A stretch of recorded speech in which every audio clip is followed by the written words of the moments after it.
Hey everybody, it's me Stacy here at Scrapbooking Made Simple, scrapbookingmadesimple.com, and this is the Next Saturday with Stacy YouTube class number 481. Merry Christmas everybody! For those of you who are joining me for our live chat during the premiere of this class, well, that would be Christmas Eve morning, 2022. We premiere every Saturday morning, 8 a.m. sunny California time, 10 a.m. Central, 11 a.m. Eastern, or 4 p.m. in the United Kingdom. So if you are joining me and we are live chatting over here, you don't see the live chat going on over here, premiere's over. But if you're live chatting with me on Christmas Eve 2022, thank you so much for taking time out of your day, even just to pop by and say hello and Merry Christmas. Merry Christmas to you and your family as well. Now, what do I have for you today? Oh, wait.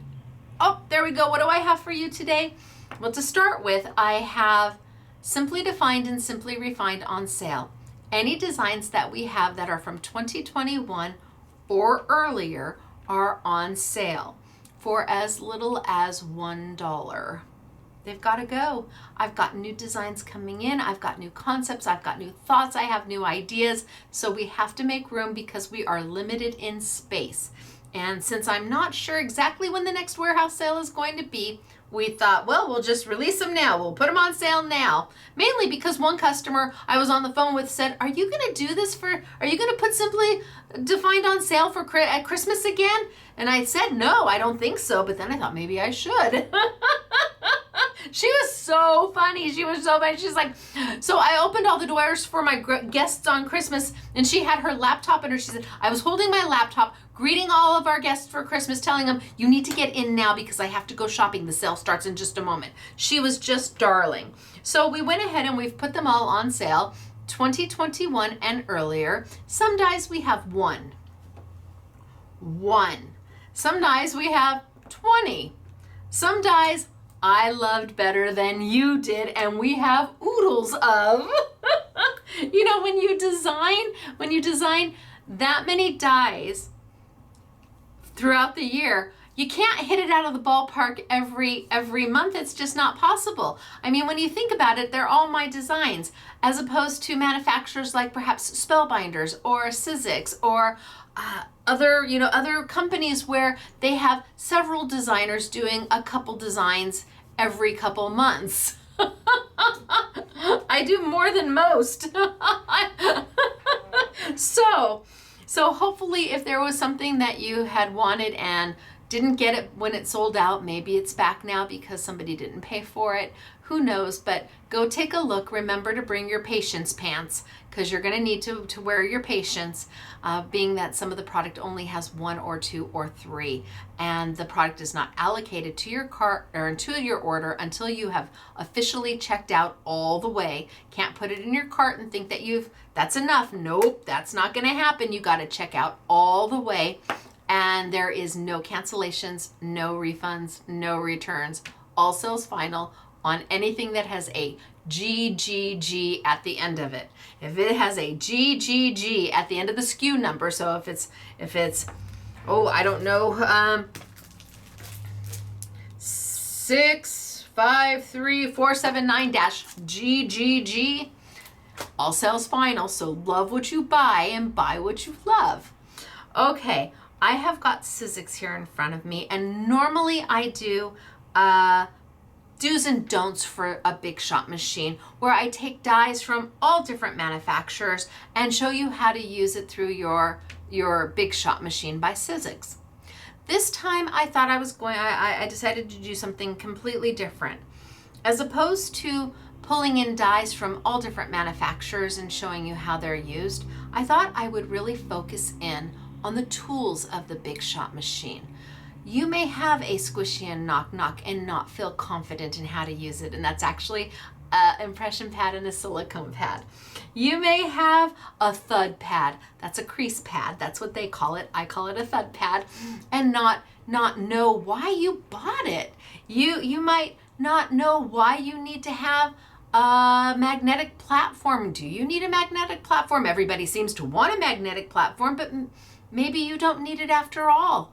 So I'm going to walk through all the different accessories and tools, well, a good portion of them, and show you why they are and what they are and how they are, so that you get the most from this investment that you've made.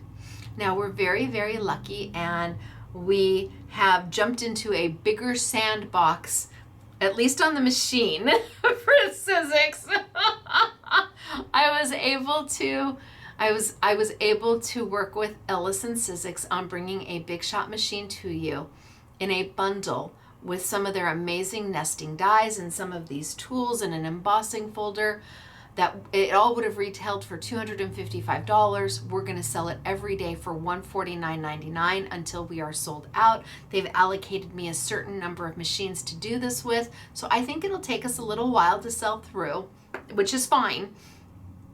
But now we can say that we can be competitive with some of the really big online stores, at least for the machine.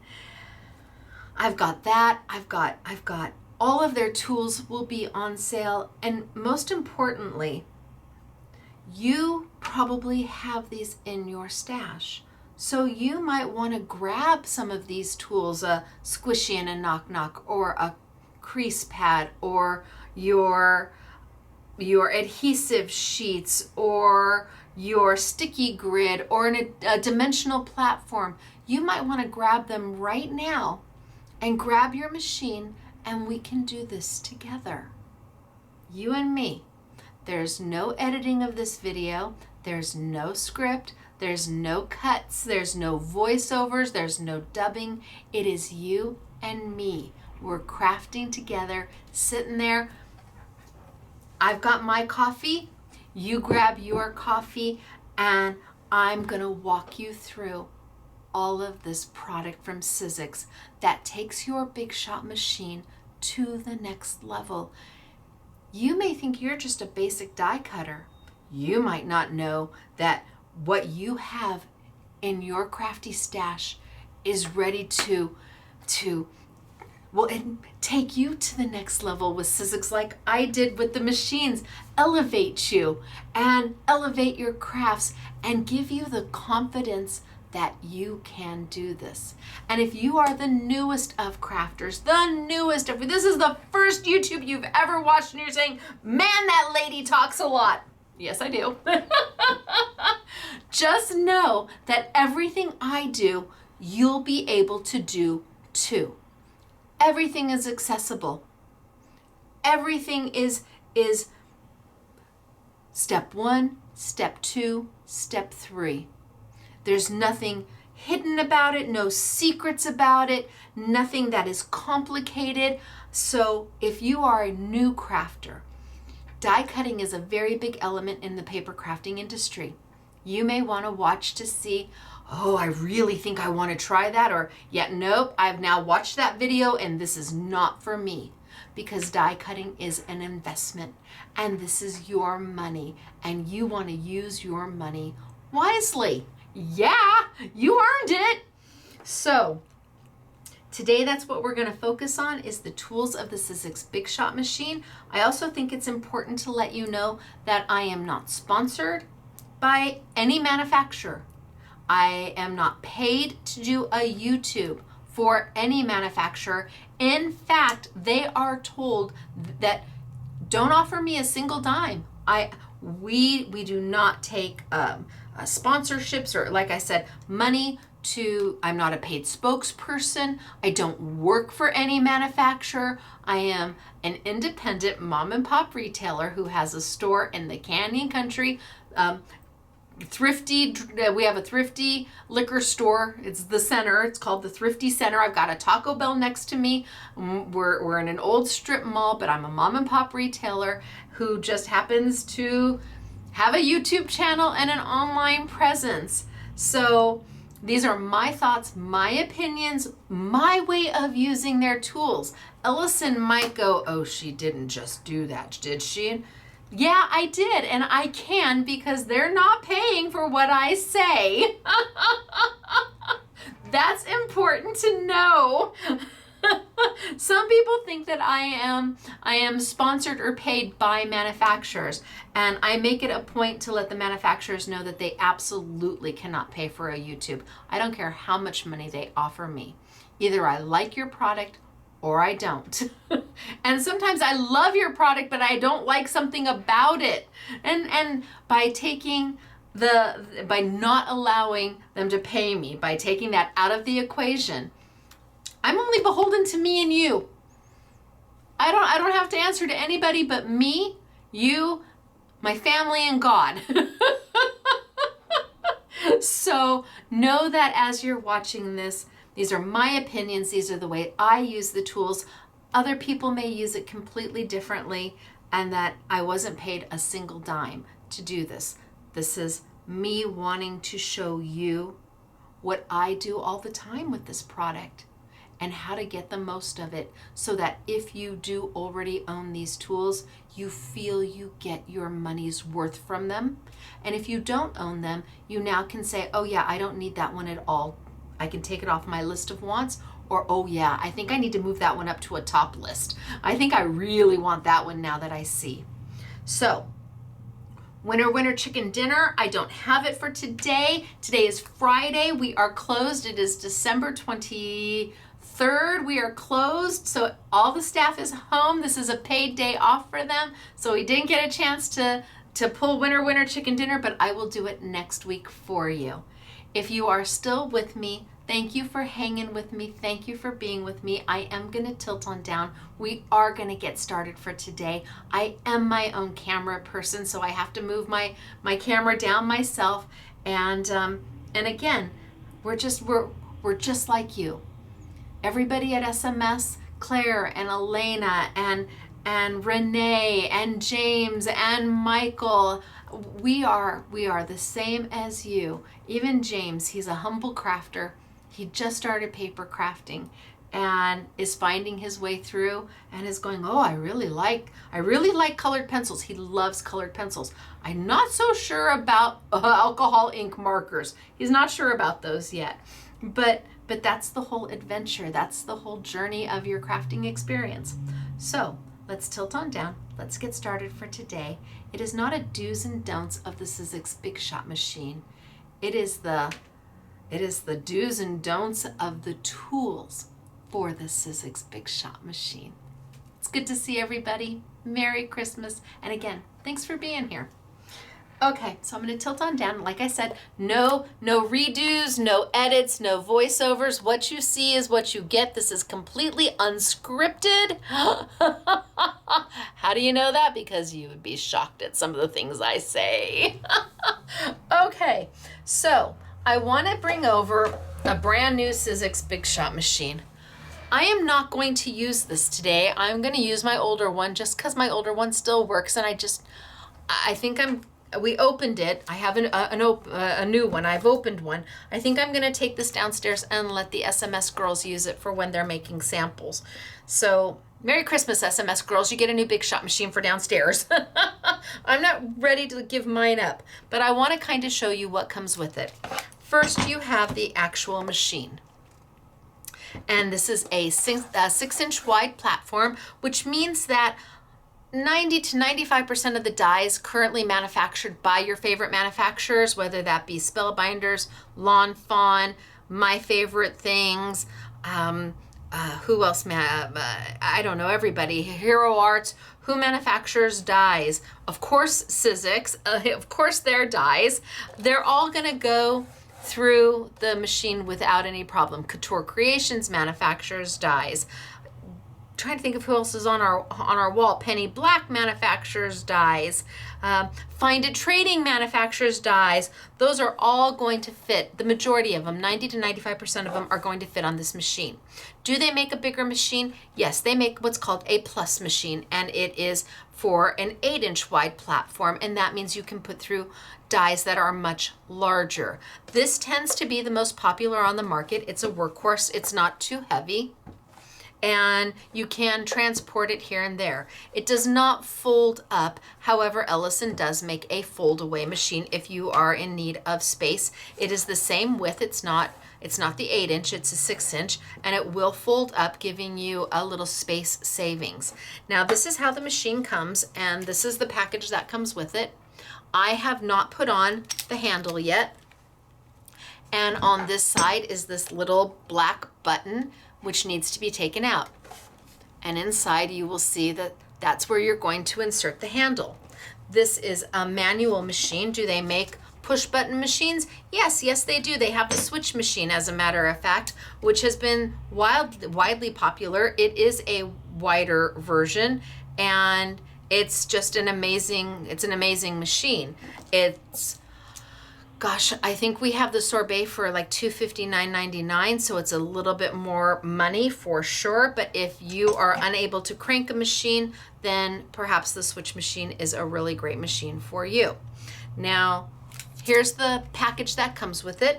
I'm gonna just cut it open and take off and show you. When they say they tape it down, let me tell you, they tape it down. All right, so here's my handle. Yay. Let's see if I can slide this thing up. Nope, all taped down. Holy smokes, artichokes, really?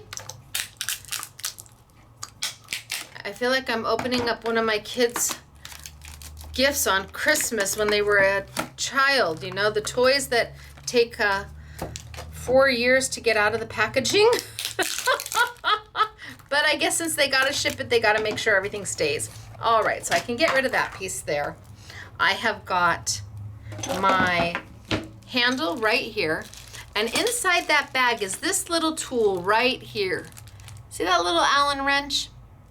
That's an important little piece because you're going to use that to put your handle onto your machine. They're like, "Oh, Stacy, you didn't put the There we go. So your handle fits right on in, and inside they give you a little washer that you're going to put in. They give you the little screw you're going to put in, and they give you a little cap that you're going to cover it with.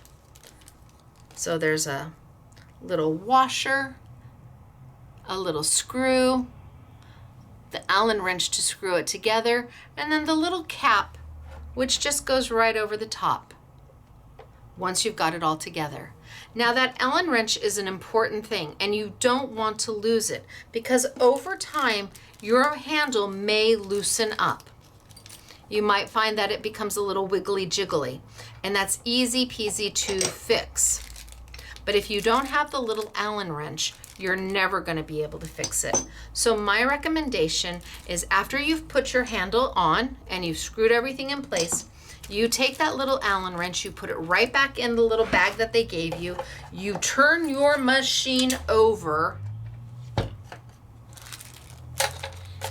and you tape it down to the inside. Just tape it right on down. No problem. And that way when you need it next, it's there for you. Just put it in the baggie and tape it down. That way you know it's always there when you need it. So if your handle gets a little loose, easy peasy, turn your machine over, pull the bag out, tighten it up, and then put it right back. That way you never lose it. All right, also included with the machine are your platforms. So you get a few different platforms.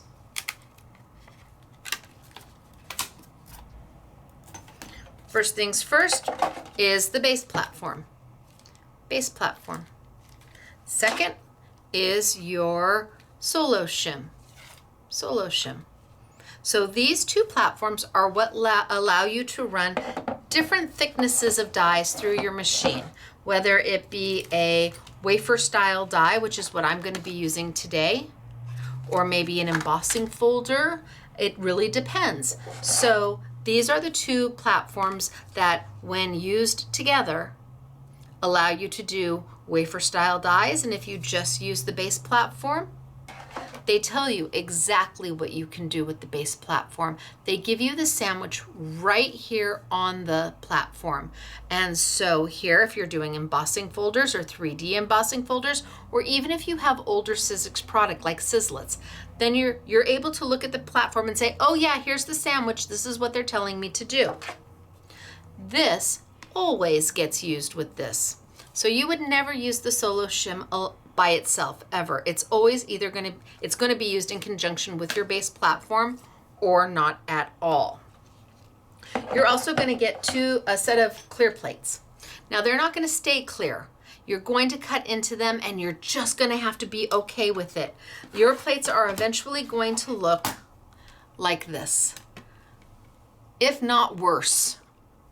And yes, they are going to warp a little bit, and there's ways to mitigate that, absolutely, but these are not meant to last forever. If you work with them well, you can get a long use out of them. If you rotate them as you're die cutting, and if you move your dies around as you're die cutting, that will help mitigate the warpage on the plates.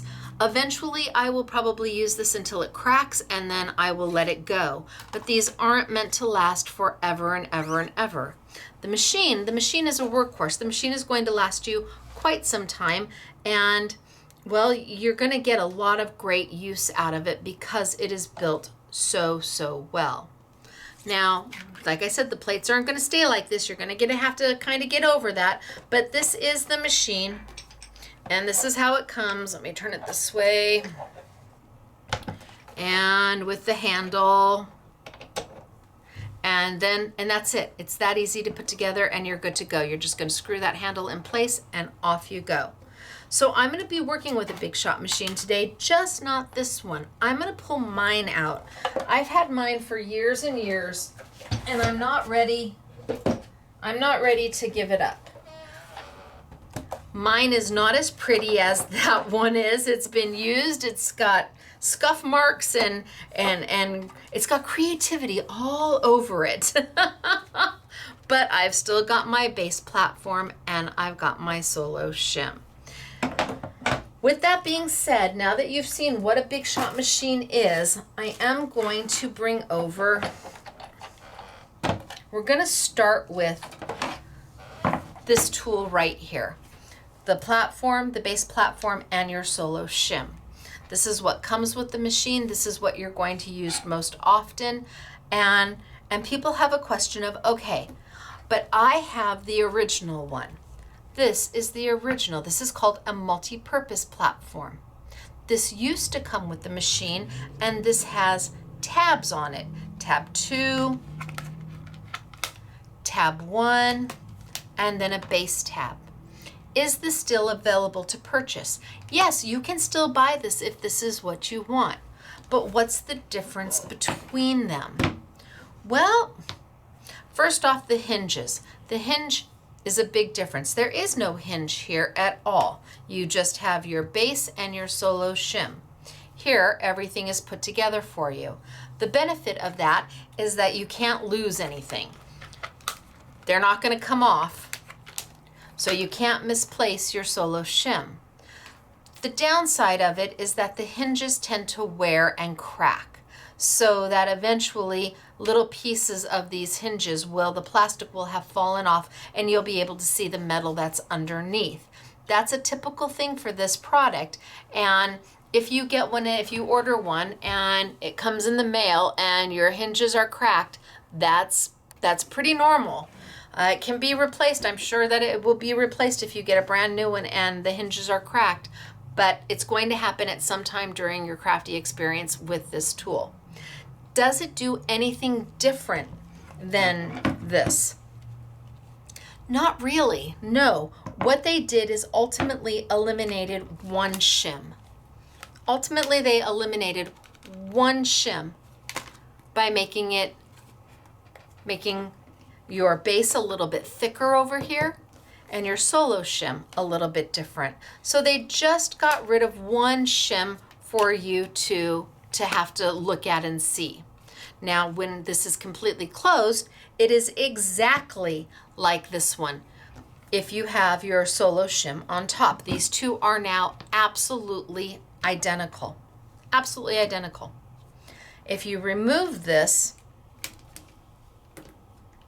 and you open this, this and this are now pretty much identical. Pretty close.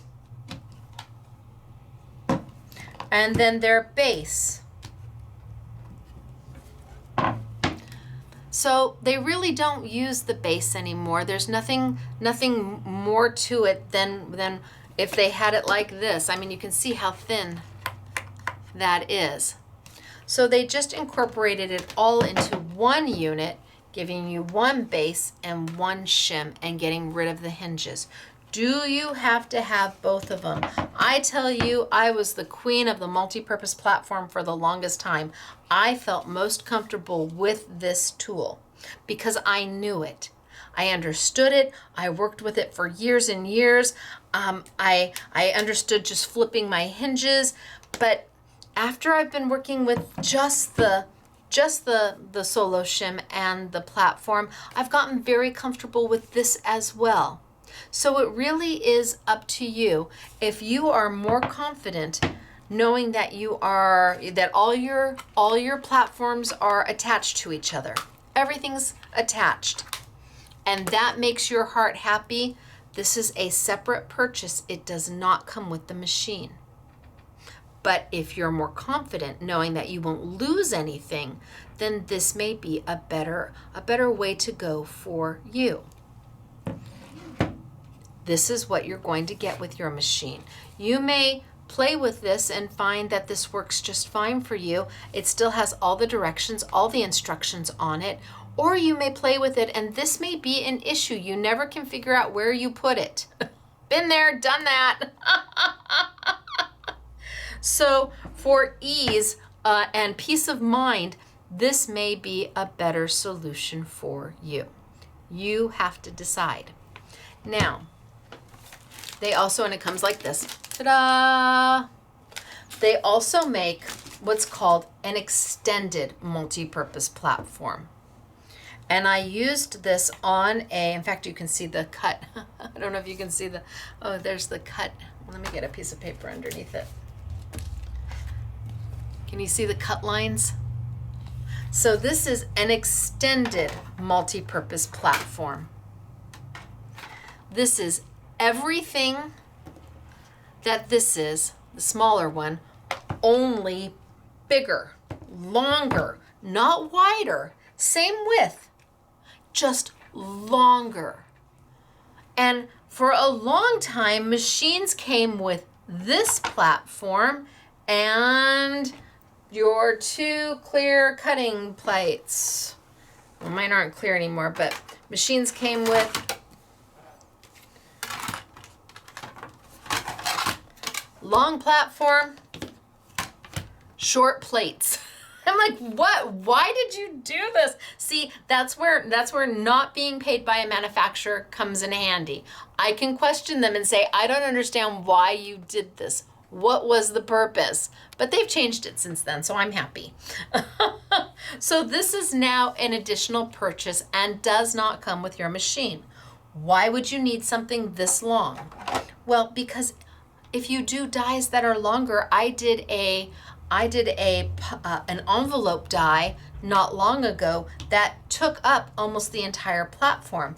I wasn't able to do it here because the die hung off my plate or my base plate. Couldn't do it. It hung off. And I suppose if you really wanted to, you could do part of it, then pick it up, turn it around, and then roll the other half. But having the longer platform is better for the die. It gives it more surface area and it supports it much better.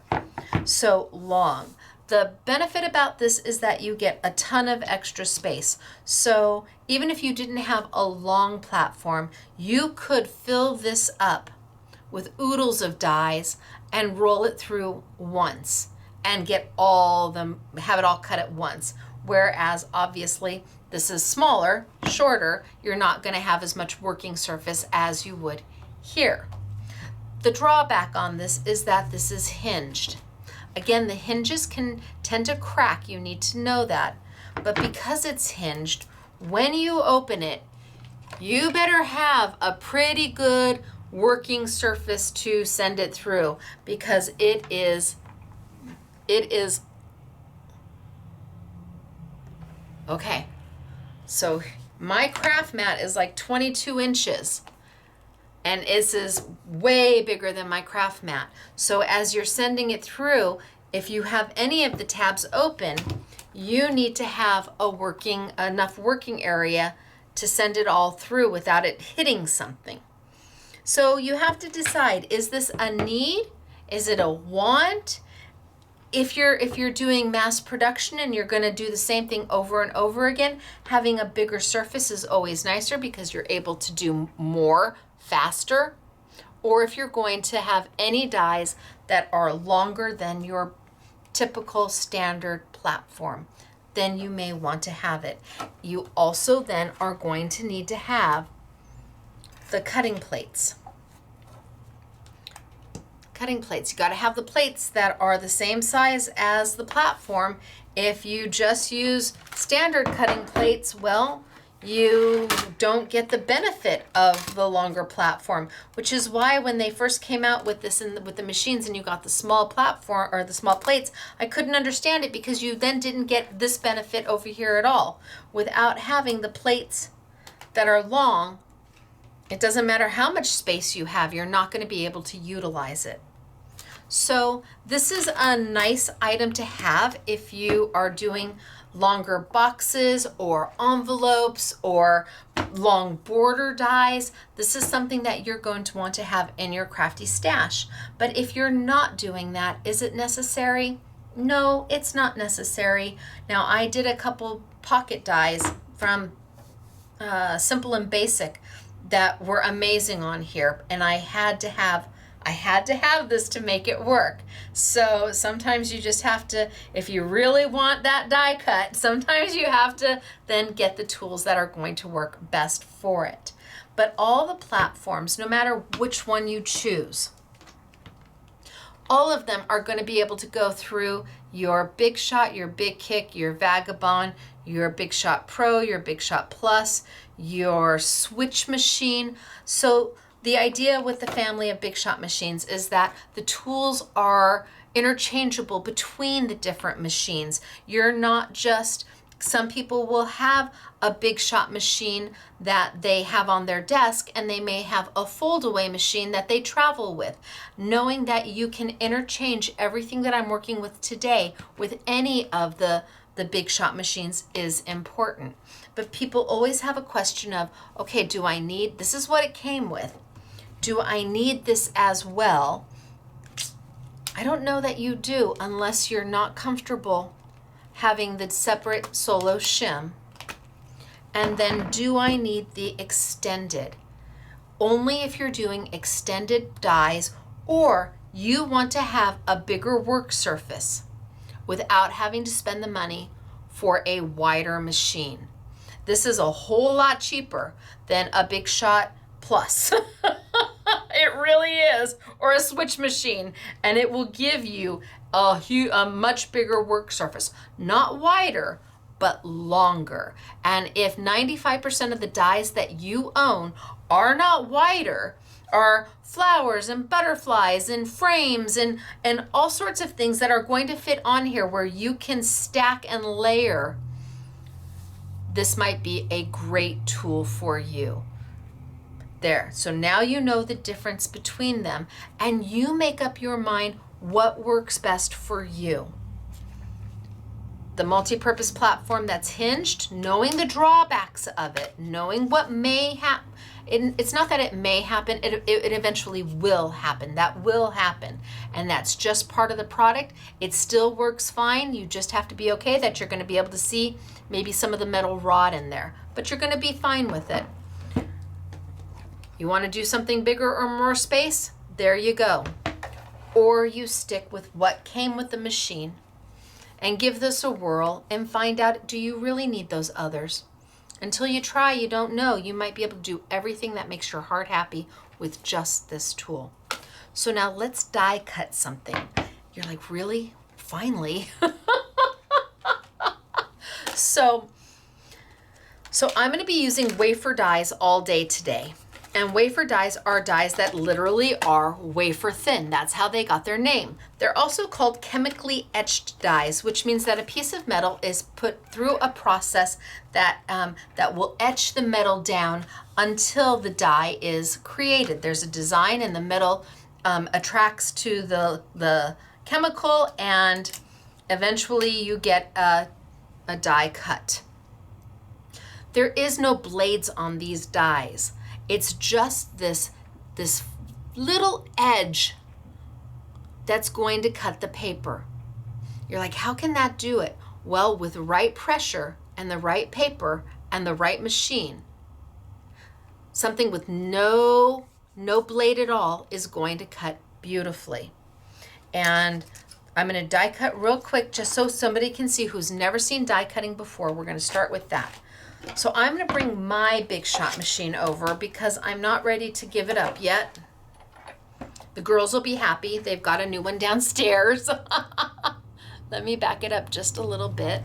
And let's see. I'm going to start with, this happens to be a die and frame combination, which means I have the decor die, which is the detail die, the one that gives the most definition. And then I've got a frame die that allows me to put something, to frame it out, to give it a matte look. So I'm going to cut this one first, and I think I'm going to do it out of black. All right, so let's just grab a piece of black paper, and I'm going to cut my black paper down to size. I'm just using, this feels like 100-pound cardstock. I've got my base platform, my solo shim, my cut plate, because I always want one that's a cut plate where I cut into it. I've got my paper down, my die down, and then a do not cut plate. Now your do not cut plate can be something that is clear and you're going to want to mark it as do not cut, or you could grab another set, and boy, mine's used, another set of plates that perhaps have a color to them or a glitter to them. Ellison Sizzix makes lots of different cutting plates because they want you to be happy and they want them to be pretty. So they've got purple with silver glitter and clear with silver glitter and blueberry, which is what I have right now, and gold glitter. So any of those can be used as a do not cut plate. And the idea is that you try not to cut into it. That doesn't mean that it will stay crystal clear. No, because there is a roller in your machine. And as that roller is adding pressure to the top of this, it's going to change the color. It's going to matte it, and it might even leave a little bit of an indent of the die. Now, I accidentally cut into mine last week, but it is what it is. So I have got my base platform, my solo shim, my cut plate, my paper, my die, and my do not cut plate, and I'm going to send it through.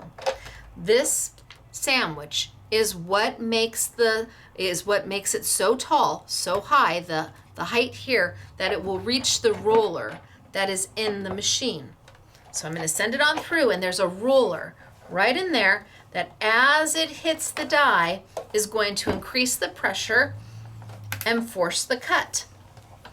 So dies are meant to be used again and again and again. They are a tool in your arsenal. They're not a one-time use, they're a all the time use.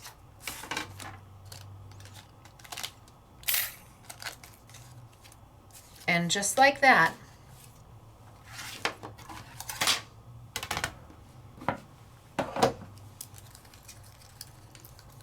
my die is cut out.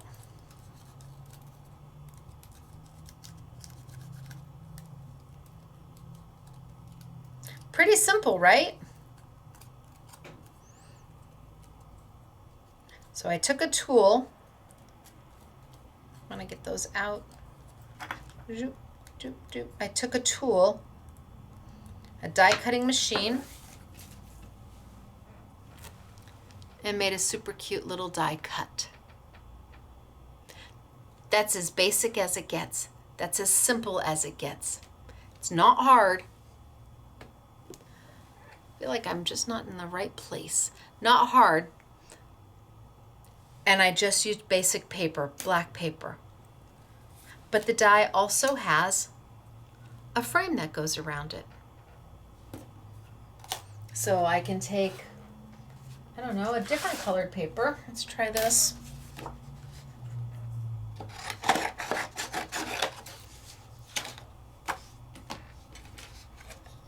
And do a wash, rinse, and repeat.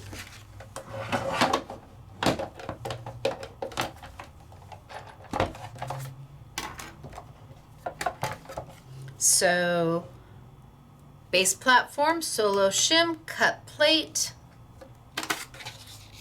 paper, die, send it on through.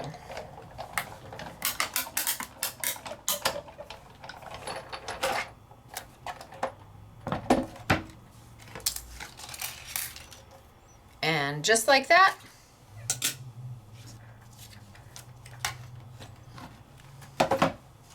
I have got a mat that really lets you now see the cut better. It's exactly the same silhouette that follows. The frame follows the silhouette perfectly. They were meant to go together, and it's super easy. But how do I stick this down? Now, I have something called sticky dots that you can absolutely use, but Ellison also makes something called adhesive sheets. These are Sizzix adhesive sheets, and it's kind of like a Xyron in a sheet. These are different than my sticky dots. This is a solid sheet of adhesive. It's also different than my Stacy tape, where my Stacy tape is an actual tape, like a tissue tape, where you can, let's see if I can get it off on my finger. Yes. Where there's an actual tape to it. This is Stacy tape, super strong, super strong. The Sizzix product isn't like that. It's something that is more of a press and seal. So I can't pull this sheet of adhesive up and off like I did just with my Stacy tape. I can't do that. This is a little different. This allows you to make an easy sticker with very little mess, very little fuss, and very inexpensively. Stacy tape we carry from 1/8 of an inch all the way up to 6 inches. This is like a 1/4 inch, and this is like 5 inches. So when you get to the 5 and 6 inch rolls, it's $30, $40 a roll. You've got 85 feet of tape on here. Sizzix adhesive sheets, if all you're going to want to do is make stickers and you are crafting on a budget, this may be a better way to go. Why? Because I can take my adhesive sheet. It says peel here, peel here.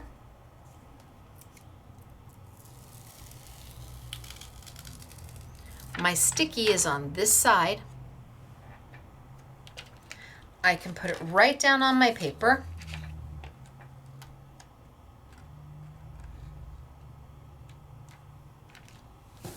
And that's where I'm going to leave it. I'm not going to peel back to expose the sticky. I have now just made this black sheet into a sticker. Again, yes, you can do this with Stacy tape, my double-sided tape, my Simply Defined double-sided tape. Sure you can. You can do this with tape from Scorpal, from Sukwang tape, or Elizabeth Crafts. It's just that we do it in rolls as opposed to sheets. Now the roll is a much better value, but it's also a higher ticket price, a higher price ticket from the get-go. It's a bigger investment to start with. So now I have made my little adhesive sheet, my little sticker sheet, and I can just cut it down.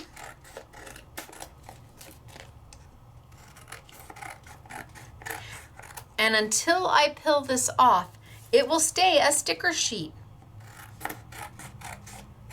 So let's say I want to cut this one again. I'm going to be frugal. I'm going to say, okay, I don't want to use more than I have to. I don't want to do this whole thing. I don't want to put it right in the middle because then I'm wasting all of that.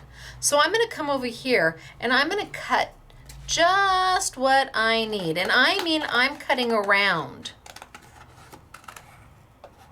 You're like, well, why are you cutting around? Because what if I wanted to do some words? I still have all of this left. I could put different words in here to die cut, different sentiments. Maybe I have a border that I can use. I want to save this until there's nothing left. I'm not going to throw this away because it is still a usable sticker sheet. So I want to be thoughtful when I cut around. I don't want to use more than I absolutely have to. So let's bring my machine back over. Especially if you're working with kids, this is an easy way for them to make a great sticker. Lots of stickers. They could cover their whole little binder for school with stickers, or their planner, their day planner with stickers. It's a great way for them to craft. So I'm not going to change anything. I'm going to send it through just like I did before. Close, close, close to that edge.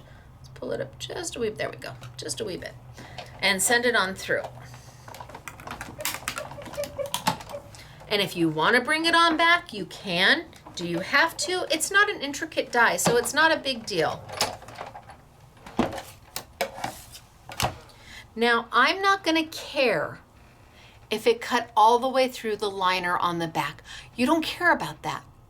All you care about is, did my black cut all the way through? You don't care if you can't push the whole thing out and it's stuck back here because it didn't cut through something. Don't throw it away. What you care about is, can I get my die cut off of it? Although this time it did cut. No, it didn't cut all the way through there. So all I want to do is get my die cut off.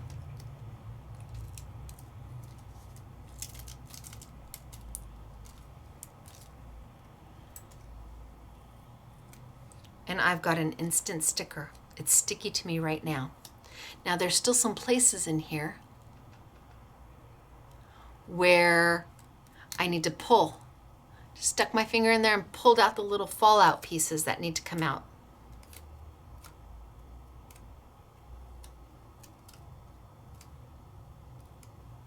And look at that. Now I have got a complete sticker. And I don't know, maybe you want to save this little piece here and you can cut the word hi or smile or something out of it. You may. I don't care about any of this. This is the liner. This is what covered up the sticker. So all of that's going to go in the trash. But that allows me to come over here, and instead of having to glue this down, you could use sticky dots if you wanted. But with their adhesive sheets,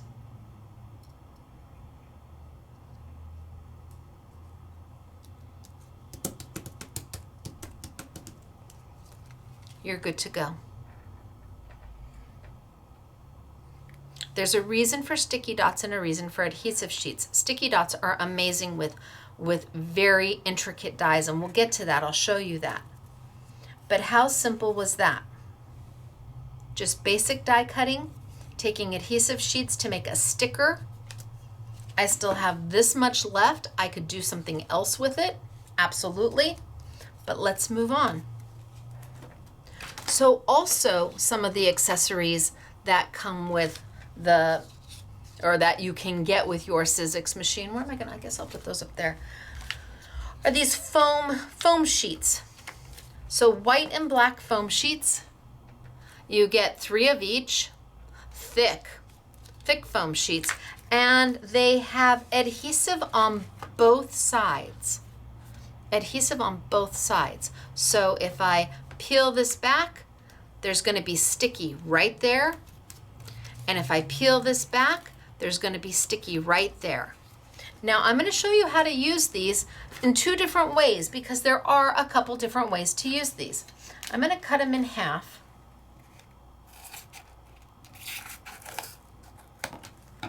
And I might even cut them in half again. I'm going to grab the little hearts that came with the little bicycle. And it's the same type of wafer die that we've been using. Same type of wafer die, super thin. In fact, I can even cut it again in half.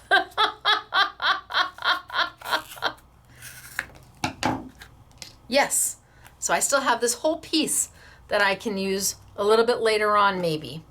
Now the idea of it having 2 sides of adhesive is that you can add paper to one side and still have a sticker on the other. So let's grab a piece of paper. Let's grab, how about the hot pink? There it is. I found it. Okay, so let's grab, don't ask, I lost something and now I found it. Let's grab the hot pink and I'm just gonna cut myself off some.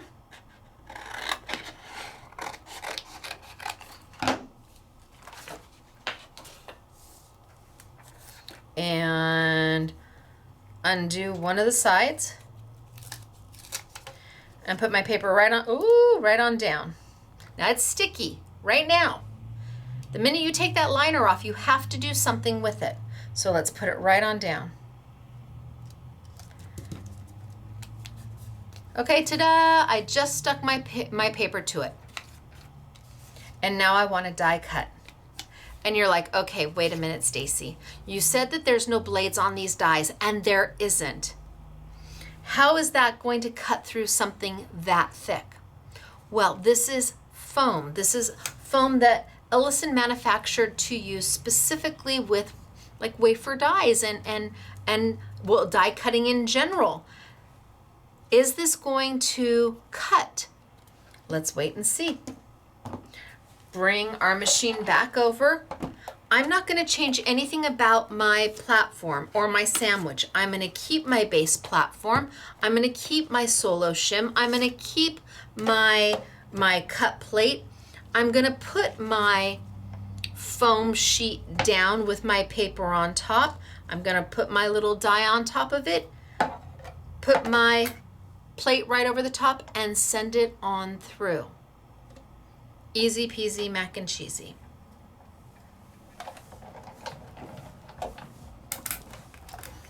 The pressure from that roller is going to compress that foam, allowing you to make a cut.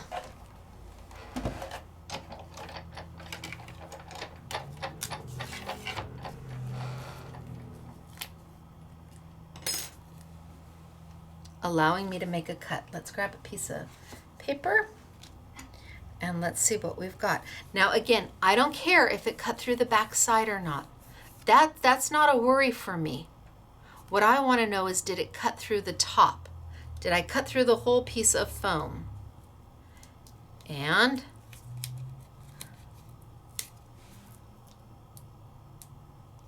then I can start popping out my dimensional hearts. Didn't cut through the back side. Okay, I'm okay with that.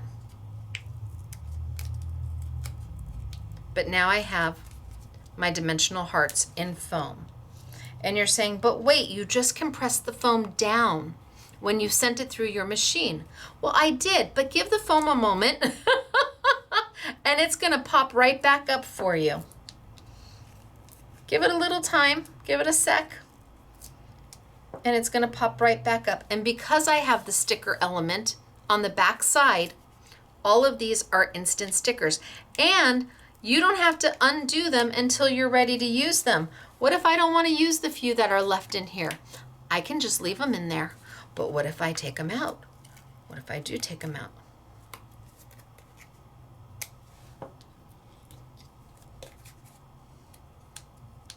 Gosh, then I could take off the back of this if I wanted.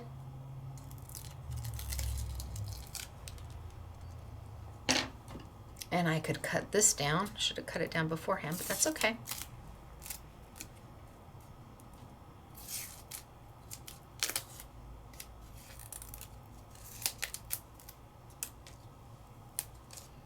Gosh, I could then use that, the negative too. And the foam has re-popped up and is redimensional. Right? Pretty easy. Doubt I can get these out now. Yeah, they've cemented themselves down to the black paper. But their dimensional foam is simple to use. Double-sided adhesive, and we'll cut with any wafer die. But remember, I cut 2 pieces of it. Here's the second piece. Let's take this. Oh, Stacy, I put that on my sticker sheet. Okay, well, so much for my sticker sheet. Okay, let's go ahead and let's cut this out. I'm not going to add any kind of paper to it, nothing. I'm just going to take the dimensional foam and die cut right on top of it. Again, I don't have to change anything in my tools, anything in my platform. Going to keep the sandwich the same as I've been doing. Put that right down there, and I'm going to send it on through. Now, if you have the opportunity to get, Sizzix brought out a pack of cutting plates that are in a multi-size. So you're going to get one standard plate, one 6x6 plate, and one, I don't know, is that 2x6 plate? And that's what comes in the pack.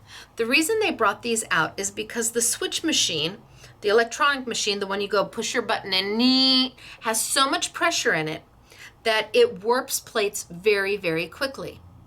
The quickest way to not warp your plates is to have plates that are close to the size of what you're doing. So here I've got my super big plate. I've got my standard cut plate for this tiny little die. That means there's no structure anywhere else but right here to keep my plates from warping. So if you are having trouble with warping plates, because obviously these are the only plates you have and you're doing little things through them, you may want to consider getting 2 sets, not one, but 2 sets of the multi-plates. And the reason I say 2 sets is because you just get one of each. If you get 2 sets, you'll then have 2 plates this size, and you'll have 2 plates this size, and you will also have 2 standard plates. It is easier to run dies through if the plates match. Could I leave my cut plate there and put a top plate over it that's smaller and have it go through? You can, but it's a little more difficult. The roller wants to grab the plates at the same time. The roller is looking to feed into it, and it wants to have everything fed into it at the same time. And so, being that this plate is smaller and sitting back, when I finally get to it, sometimes it will push the plate back as opposed to feeding it in, because it wasn't fed in at the same time here. Now I can move it all the way up to the top so that my plates match at the top, but then still it's not the same width. And once you feed it into the machine, because it's not the same, it can have a tendency to push it and not take it all the way in. So if you have 2 sets, then you're able to take the 2 sets and, well, let's do it this way because that's my do not cut, and put them together and put it on your platform and cut it this way. Now you can see there's a whole lot less surface area of plastic plate than this one. That means there's going to be a whole lot less warpage because I'm using a plate that's closer to the size of my die. So let's see if I can send this on through. And roll, roll, roll, and it took it all at the same time. Send it on through, and if you want to bring it on back, you can. So I'm doing the exact same die cutting. I'm just using the tool that works best for the die this size. I want to use something a little smaller. If you're trying to keep the warpage down on your plates, if you're using a larger die, well then this is the plate you want to use. If you're using I don't know, I've got almost all my dies would use this plate. These two plates, the 6x6. That's what you want to use because it's going to have more substance, more structure in the middle to keep the plates from warping at the ends. And then something small, here you go. So let's see what I've got. Oh. Come on out, guy. There you go. Come on out. So this time it cut all the way through. And even if it didn't, oh, see on some of them it didn't. I'm still gonna be okay. Let's take a piece of paper. Preferably one that does not have my adhesive sheet on the back. And this time all I have to do is pop them out and put them down. Pop them out and put them down. Pop them out and put them down, because remember, it's got the sticky on the back. This one cut all the way through, so I'm going to pull the sticky off the back and then put it down. And this one right there, and this one cut all the way through, so I just have to pull the sticky off the back. Can go here. And this one can go there. You get the idea. Lots of little heart stickers, right? Cute. But because they didn't have the paper on the top, that means I still have sticky here. I still have the liner on top of all of these. So if I were to take and expose the sticky, what can I do with them now? So maybe I can get it with my fingernail. Yep, 1, 2. Oh, maybe I'll just do those 2. And maybe this one over here. All right, so I've exposed 3. 1, 2, 3. I have to do something with them now because they have sticky. The sticky is exposed. This is where you go grab your glitter. Go grab your glitter. And grab a little bit. And this one, and I think it was, yep, this one, and this little guy right here. And I can just add some glitter to it. And because it is a sticker,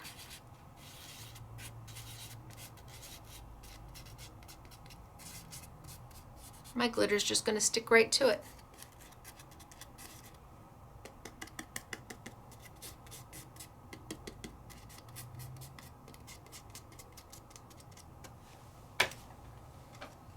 Dust it off, and now I've got gold glitter hearts. Let's see. Open this one up, yeah? I know there's a place here somewhere. There we go. Then I can take off the sticky on these.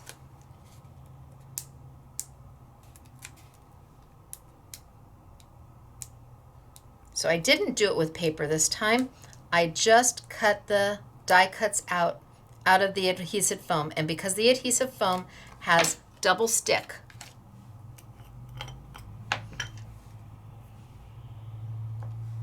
just take the back of my little tweezers to make a little spoon.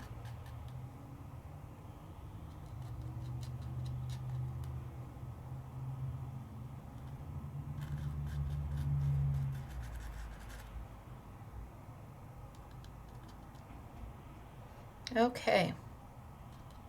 I think that's good.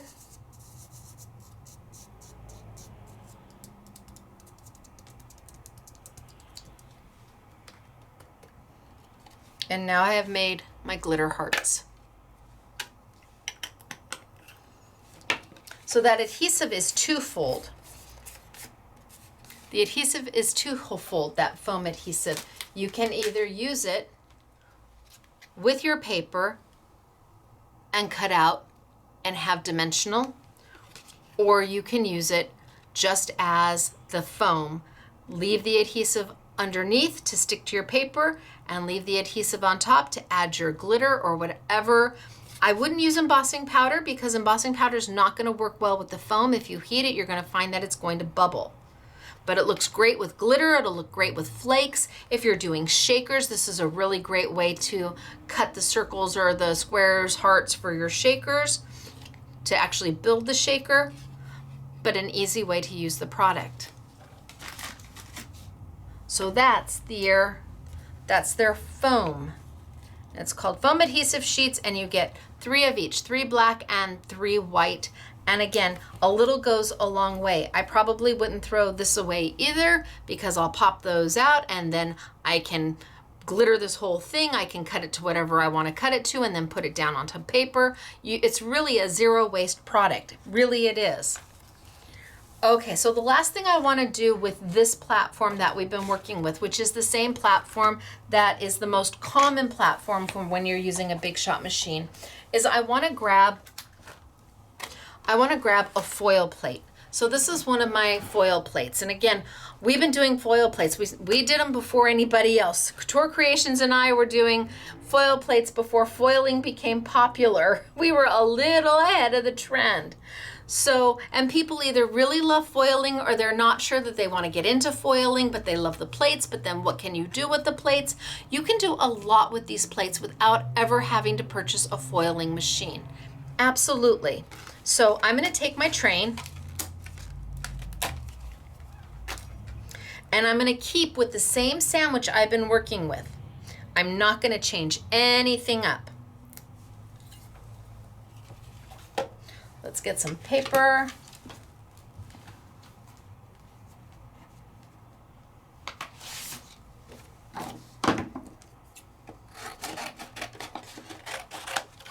Oh, that was too small. Of course it was. Let's see.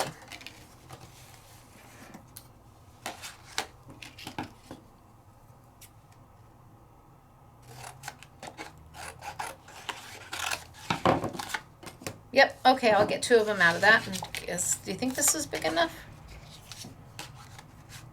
Ooh, by a hair. No, I'll cut an extra piece. Okay, so I've got a foiling plate. Now, there's glimmer plates out there. I don't know who else makes them. I don't know if it's like Pink Fresh, or I know that Hero Arts has a few foiling plates now. I have oodles of them. We were doing them long before they became the rage to do. Now you can get them at a deal. And for those of you who didn't know what to do with foiling plates because you didn't want to foil, not a problem. I'm going to show you, and you're going to have to know that the first time it's not going to be great, the second time it's not going to be great, the third time, that's when you're really going to start seeing a little something something, because this isn't going to be much different than a stamp. You know, when we buy stamps, we ink it up and we stamp it the first time, and sometimes we have to stamp a couple times, or we have to wash the stamp before we use it because it has a little bit of residue on it. You're going to find the same with a glimmer plate or a foiling plate or a simply defined hot foil stamp. We call them stamps. And that's okay. You just have to be willing to maybe lose a couple small pieces of paper until you have got the plate primed where it's ready to go. So I'm going to grab some black ink and I'm going to ink this baby on up.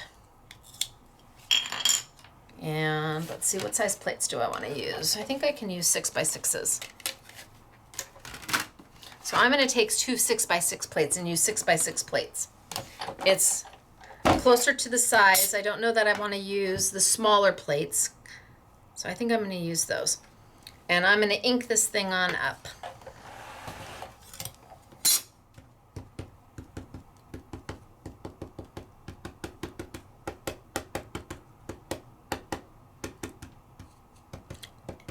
So this is fresh out of the bag. I've inked it up with just some Hero Arts ink. Pick the ink that you love. I've got some ink on it now. I've kept my sandwich exactly the same. I'm just going to use a 6x6 plate. Put my foil down, my foil plate down, put my paper. Now this is a cut and foil. I'm not sure who else does a cut and foil. That means it's going to cut the shape and it would foil at the same time. I've got my, well, we're going to go for it. I've got my other 6x6 on top, and I'm going to square it up and send it on through. And it's going to take it through just fine. Yes, it's a little thicker than a regular chemically etched die, but it's going to go through just fine. Okay, so here's my first impression. And it kind of looks crackly, a little vintagey, but you can see that it transferred the paper, or transferred the image where it needed to transfer. It cut all the way around the image, but maybe I'm not so happy with that crackly look. You may love the crackly look. So I'm going to do it again, because remember, I said it's kind of like a stamp. So I'm going to ink it up again. And let's see if we do any better this time.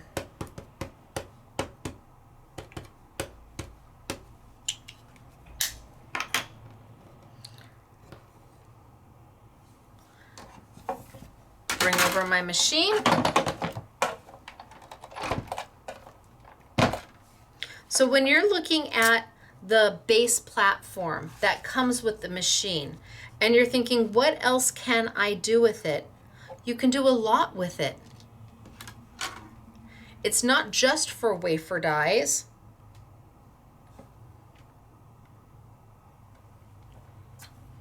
And let's send it on through. Go, go, go, go, go. Did you think you could do a cut and foil? Oh, better. I'm not quite as crackly as I was. This is my first one. This is my second one, getting a little bit better. And now let's do the third. And I think before I do the third, I'm just gonna wipe it off with a baby wipe, because that's all you need to wipe it off.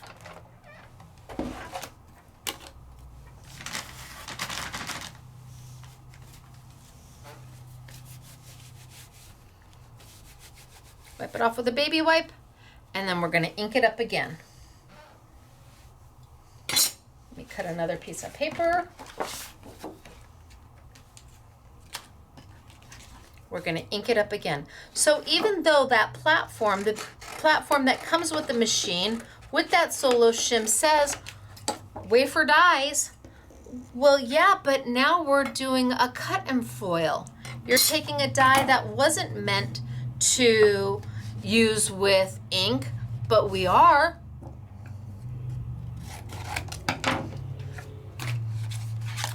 And the base platform that comes with the machine handles it great. So ink, ink, ink, ink, ink, ink, ink, ink.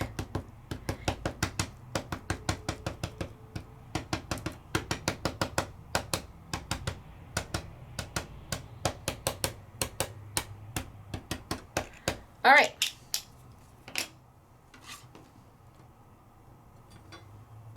Lift up, and every time you do this, the impression is going to get better and better.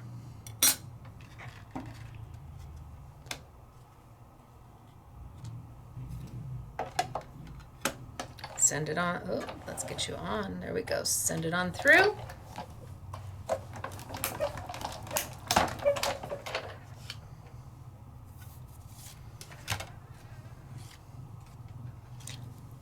First time.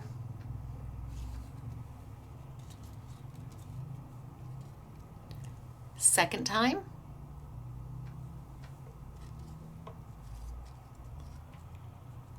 Third time. Look at the difference between the first and the third. So now you're taking a die that had nothing to do with really ink or or a die cutting machine. It was a foiling die, but you've taken the tools that they've given you. The two platforms that came with the machine. And yes, absolutely, I could have used the bigger plates if I wanted to. I'm just trying to keep my warpage down just a little bit by using smaller plates, but let's do one more on the big plates just so that you can see it can be done. And I'm going to put my do not cut plate down on the bottom because I'm cutting face up. And let's ink it and send it through for the fourth time and see if that is the final champion.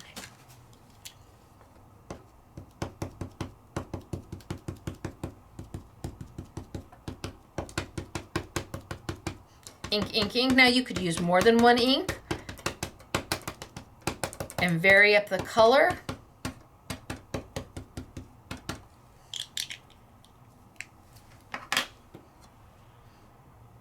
It's metal, so it's just going to wash right on down with a baby wipe. This time I have my do not cut plate on the bottom because I'm cutting face up.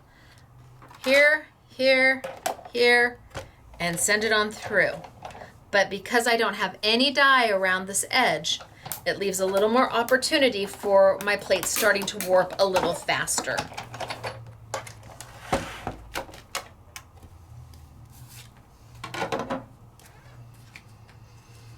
Okay, here's my first, and here's my fourth. Big difference, right? Did you know that you could take anybody's, really anybody's, foiling plates and turn them into basically a stamping cut is what it is. You're stamping and cutting at the same time. Has nothing to do with foiling. And that's just using the plates as they were intended to be used. Cute, right? So far we have just die cut. We did simple die cuts.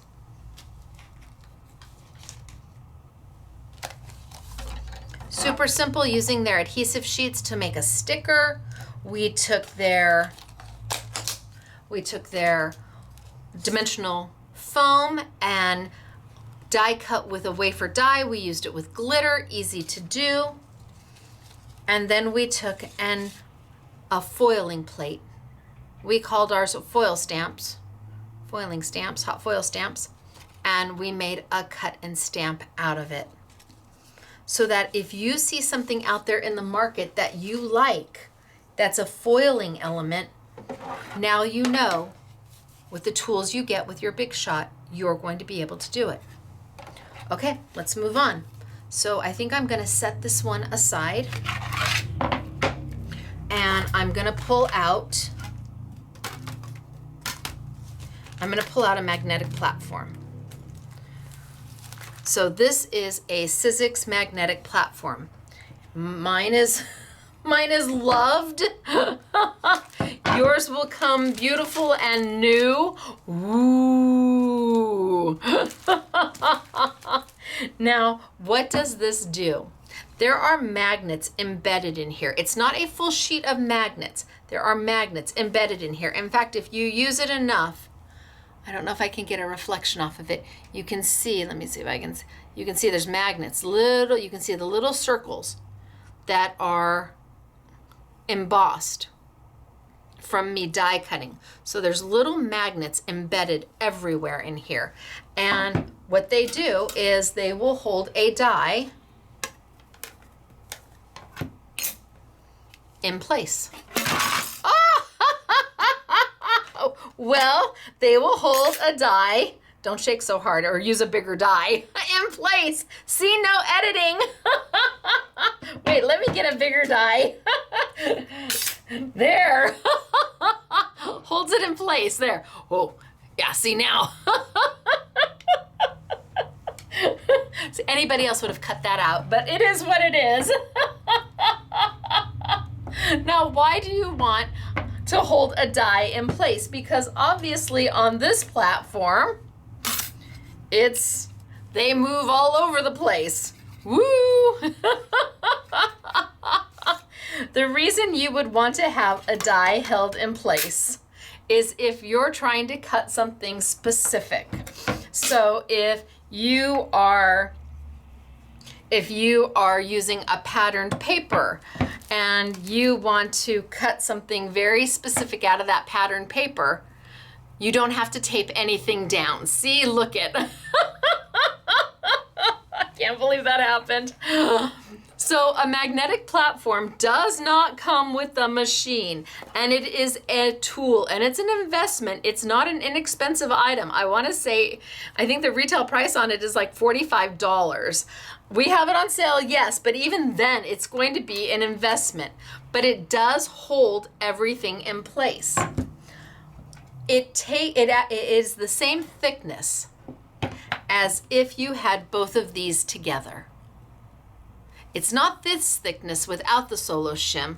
The magnetic platform is the thickness of the two that you get with your machine together, built into one and with magnets. So it's got a little bit of weight to it.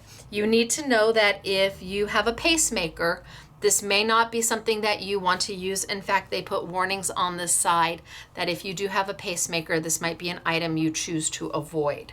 Okay, so let's see. It's also really, really good for, well, let's cut something.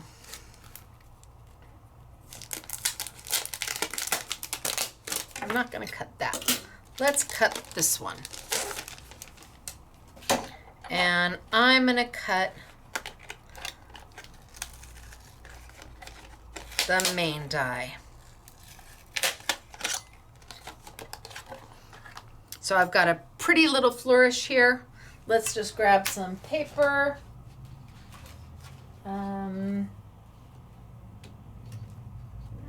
Soft pink maybe. There we go. Grab some paper and I'm gonna cut away.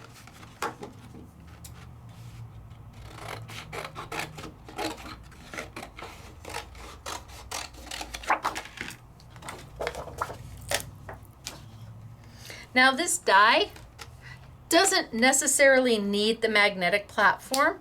It's nice, it holds it in place. You don't have to worry about it. I can put my other cut plate on top and we'll send it on through and we'll cut.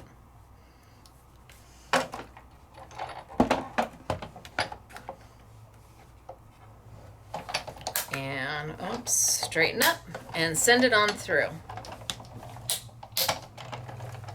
Now the nice thing about the 6x6 cutting plates is that if you want to rotate, you can just rotate your entire cutting plate. Easy peasy. You just do a 90-degree turn. I don't know if this was gonna need it or not, but I did it anyway. Let's see what I got. Oh, I double cut. So when I rotated, my die moved, my paper moved, and I double cut, and I got a hot mess. That's a boo-hoo. So I rotated, and when I rotated, my paper moved just a little bit, or my die moved just a little bit, and double cut. So let's do it again. Again, no editing, it is what it is. We just do it until we do it right.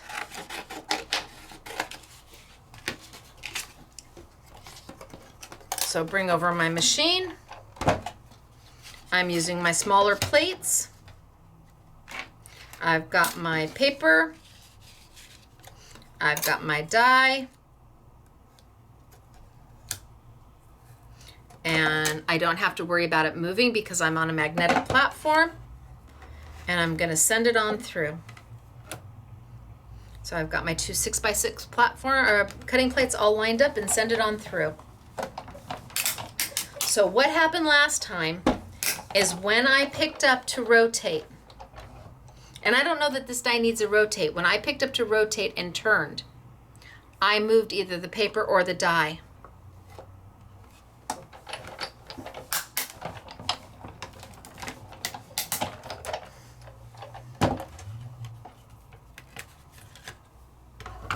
This time I didn't.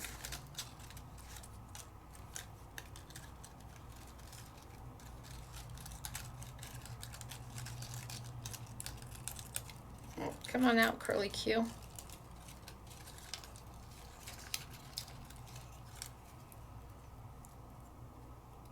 And there we go. Easy peasy. Right? Done. Stayed where it was supposed to stay. Didn't have to tape anything down, didn't have to tape anything to place. But the real reason why the magnetic platform came out is because die cutters really got inventive and they were starting to do stamping and die cutting. That became, or it is still really super popular, stamping and die cutting. So let's grab this one right here. So this is like an original die. I mean, this is like one of the originals from Simply Refined. And it's got two stamps and it's got the die, and the die has got several elements to it. It's got the base die, it's got the decor die, it's got a frame die, and then it's got another decor die. So you have lots of opportunity to work with this set. So let's cut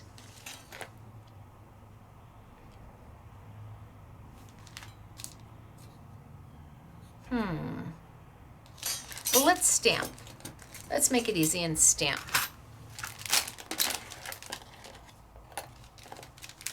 So I'm going to grab one of my stamps here.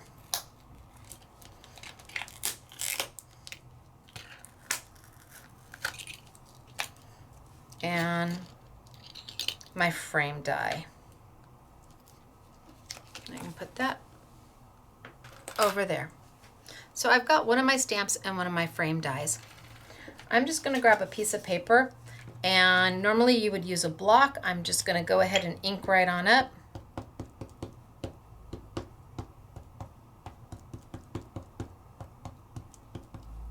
Although I could use one of my Sizzix blocks as one of my Sizzix cut plates as a block.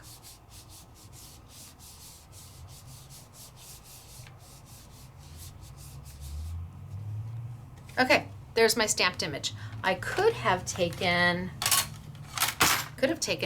one of my blocks and used that, one of my cut plates, and used that as a block. Up to you. Let's stamp one more time.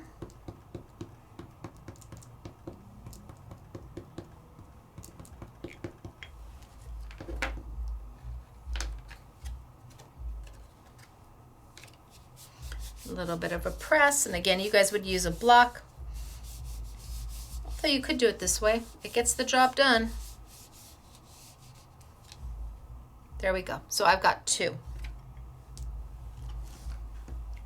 Now the whole idea around the magnetic platform is then you could line up a die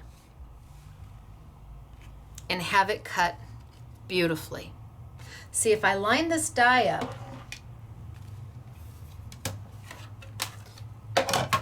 put my paper down, and now I'm back on my non-magnetic platform, and I line that up, and then I go to cut it and it slips. That's what happened when I double cut. It slipped. I didn't want to double cut.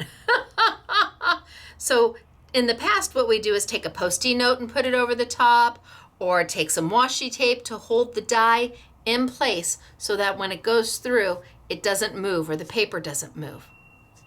Well, the magnetic platform gets rid of all that. You don't have to do that anymore.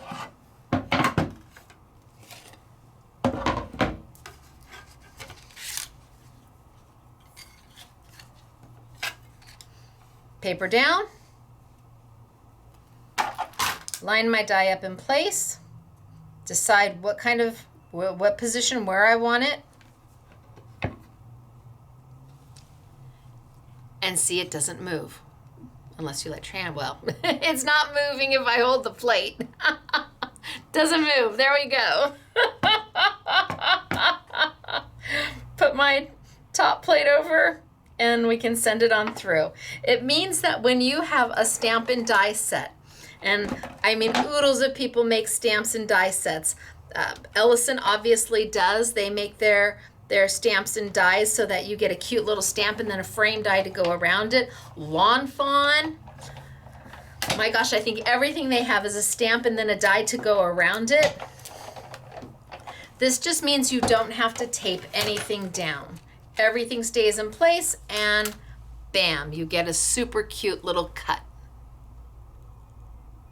A magnetic platform is really, really helpful if you are doing any type of stamp and die cutting. If you are not stamping and die cutting, do you need a magnetic platform? No, I probably don't. I don't know that you do. I mean, then it would be, you would use it for just the ease of not having to tape anything down or worry about anything. Or if you wanted to cut very specific things. Let's say you had a family picture and you were doing a frame die and you wanted that family picture exactly right where you want it. Well, the magnetic platform is going to be a help. Otherwise, you're going to need to tape it down. So here, it just right around it, lines up right around it. Doesn't move. And then send it on through. So it was a really, really big help and a game changer when these came out years ago. And they were given to a company called Stampin' Up! First. They were given to a company called Stampin' Up! As an exclusive for quite some time. But then they became very much available in the market and you can get it today without any problem. It just makes things easier. That's what it does. It makes things easier.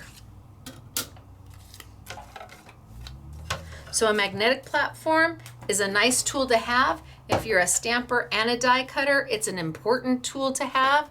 But if not, you may not need it. Now here, I have these dies here. Super cute.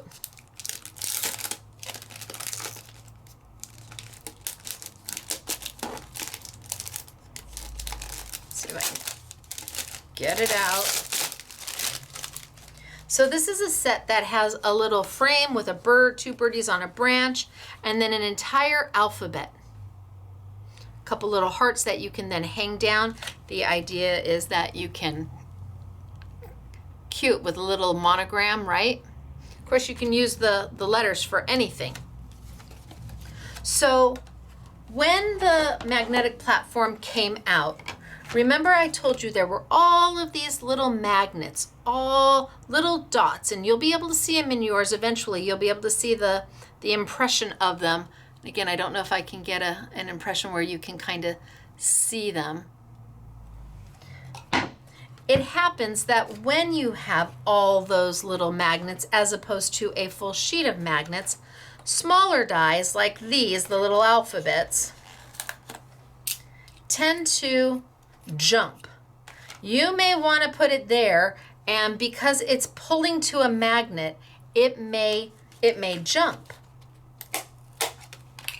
So you may want to cut something out and you want your heart here, but it wants to jump to another area. It wants to pull to another magnet. And that was found out kind of after the magnetic platform was made. Oh, the smaller the dies, the more they jump around. A big die, like the main die, that's not going to jump around at all.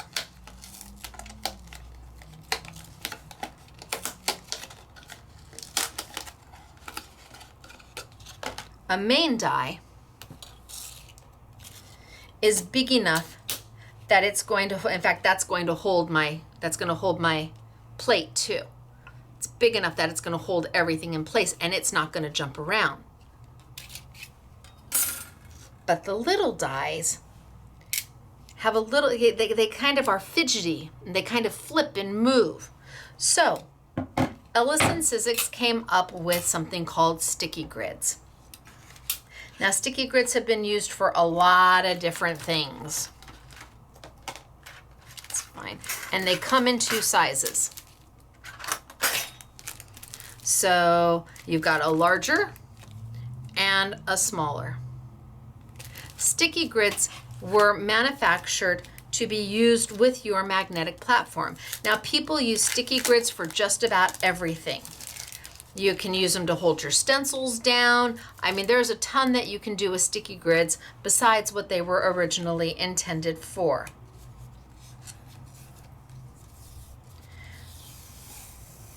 It's almost like a Post-it note, but it's a Post-it note on 2 sides. So it's not overly sticky, kind of like a Post-it note where you can reposition it and move it and whatever you need to do. And it allows you to take things like words that you want to cut out on your magnetic platform so they don't move and shift. And it will hold them in place.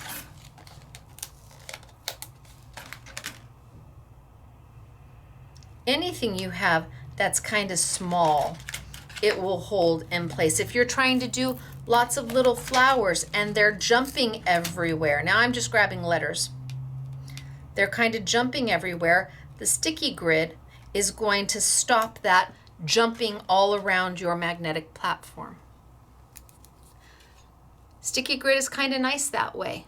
Do you have to use it with the magnetic platform? No, you can use it just with your regular. But it is kind of nice that way. It holds everything in place and stops it from jumping around. It's easier to use when you use it with the magnetic platform, but it's up to you. It allows you to take smaller items. See, it's still magnetic, see? See? Still magnetic. And it allows you to put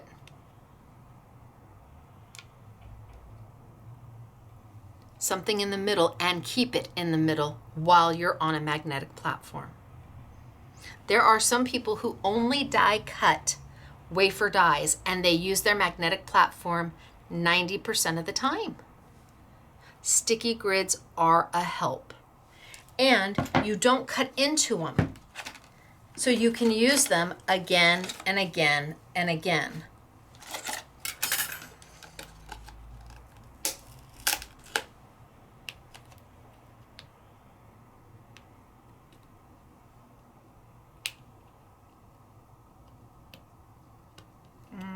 Let's see if I can get maybe an S in there.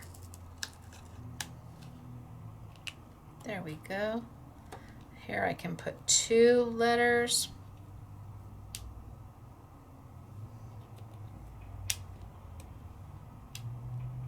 And it's still magnetized, but they're not jumping all over. They're gonna let me put them where I want them and leave them there.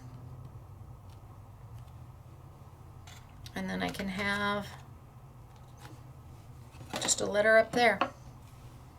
And now I can die cut.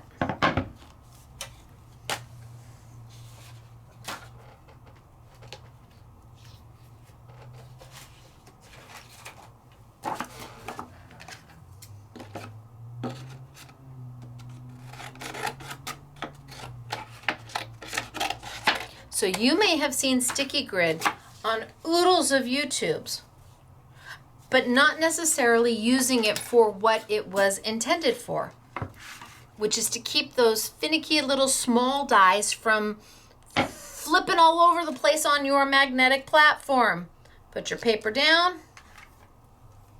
I'm not cutting into my sticky grid. I'm cutting into my paper. And let's send it on through.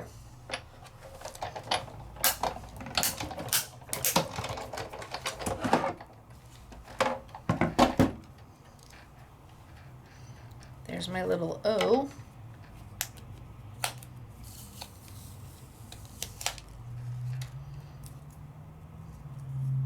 So I've cut my initials in. I've got my letters cut out. Got my little S cut out of my little heart. But you can line everything up. You can do whole words using your magnetic platform because that's the easier way of doing it. It holds everything in place. And then when you're done, you can put your dies back.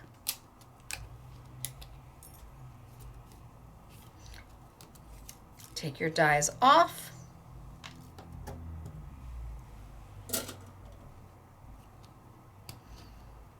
And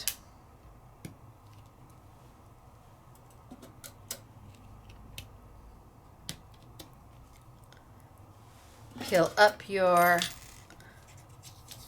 sticky grid, put it back on your sheets, and save it for the next time. You are going to get oodles and oodles and oodles of use out of sticky grid. It is not a one-time only type of thing. You can use it again and again and again until it no longer has that tact to it. And it's not overly sticky. Not overly sticky. So what if I took, because it can be difficult to do, because they're small and finicky, the two hearts, and I wanted to sandwich them together and send it through. Now they're small, so depending on your platform, you may have a hard time getting them to stay centered, and you want to cut them both at the same time. Again, that's where your sticky grid is going to come in. So you're going to pull it, you just put it away, you saved it for the next day, put it down. Now, because these are smaller items, I can put them in place. That sticky grid, I can line them up. That sticky grid's going to hold them exactly where I want them to be. I can put a piece of paper down.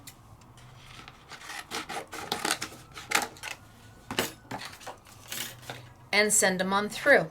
And I don't have to worry that they're going to jump because they're being pulled to the closest magnet.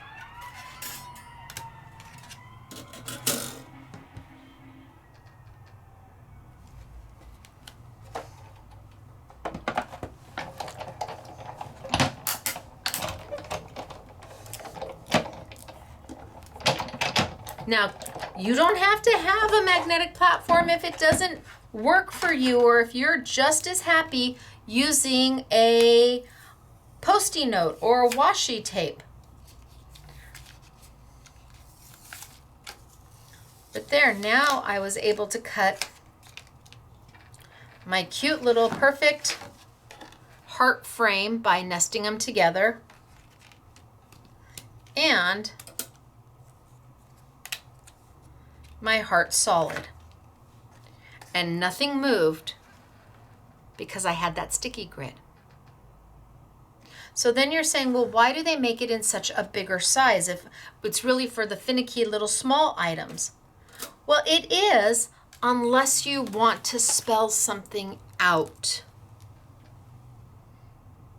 So if you're doing the front of a card and you want to spell out, like they did, love you, and you don't want it to twist and turn, that's where the bigger sticky grid comes in, is when you're doing something on the front of your layout or your altered art and you need that placement to be straight. That's where your larger sticky grid comes in. It just is a tool that makes things less frustrating. Trying to get Christmas all lined up without any of them moving a little bit. The word high, without sticky grid, okay, the word high, maybe not so hard. The word Christmas, holy smokes, artichokes, that's gonna be much, much more difficult. Much more difficult. So the sticky grid comes into play, and then when you're done with it, you just put it away until the next time. And you get, I don't know, with the small one, you get 5 sheets. With the big one, 5 sheets. Can you imagine? I mean, this is going to last you some time. But when you need it, you're going to want to have it. It just makes your crafting more pleasurable as opposed to trying to get everything to line up and not move. Even when you're putting it down, putting washi tape over the top of it, you get into, oh, you tweaked it. So they made something that is affordable and has a purpose in the industry. And do you have to use it with just your Sizzix machine? No, you can use this with any die cutting machine. Absolutely any die cutting machine. Where the plates are specific to a Sizzix branded Big Shot family product. These things you can use with any die cutting machine. I could use the adhesive foam with any die cutting machine. Absolutely. So it's a nice way to solve a problem that, one, I don't think you really think about small little things. And when you're talking about little magnets everywhere, they just kind of, and those of you who have a magnetic platform know what I'm talking about. So if you haven't seen sticky grid, or you didn't know that's what its intended purpose was, now you know. The small, well, I mean, they show it to cut out letters, but I think it's really meant to keep everything from going ch-ch-ch. But it does help you line everything up. Really useful tool. Okay, moving on. So far we've done the regular platforms, we've done the magnetic platform where we've cut, stamped and cut and showed how the magnetic platform works. We did some adhesive sheets to show you can make a sticker. We did a plate, a foiling plate. We did it a couple times until we got a really good impression. We played with the foam, and see, the dimension is still there. It pops right back up. We did the foam with some glitter on them. Oodles to be done with the tools. So the next tool I want to play with is a precision base plate. And a precision base plate for most people is a game changer if you want to do intricate dies. Now, the dies that we've been working with have been fairly simple. I mean, this was a pretty simple die, and the bicycle was a pretty simple die, and the little frame that cut out my get well soon was a pretty simple die. But the die I have here in front of me, this is not so simple. It is intricate, and it has lots of little bits and pieces and lots of little cut lines everywhere. If 10 years ago, this die would not have been possible to manufacture. Absolutely impossible. The technology was not there to manufacture something like this. But as we grow and as we learn, I know I wanted Ellison to do something like this for me when they were manufacturing Simply Defined for me, and they flat out told me no. I didn't know. But then technology has advanced and designing has advanced, and while they still didn't do this die, eventually they started dipping their toe into far more intricate things. And as they did, they were finding out that users like you were having trouble getting it through with just the platforms that you were given. These. Just the platforms that you were given. Something like this was having trouble cutting a good cut, a clean cut, all the time. You were having to go back and forth, or you were having to shim underneath so that you got enough pressure from the roller to cut something like this out. You know, all die cutting machines, when they come off the line, as they say, if we were talking about cars, all die cutting machines, when they come off the line, are basically the same. Your Sizzix machine that you get in your box when you open it up is exactly the same as the Sizzix machine I got, the brand new one.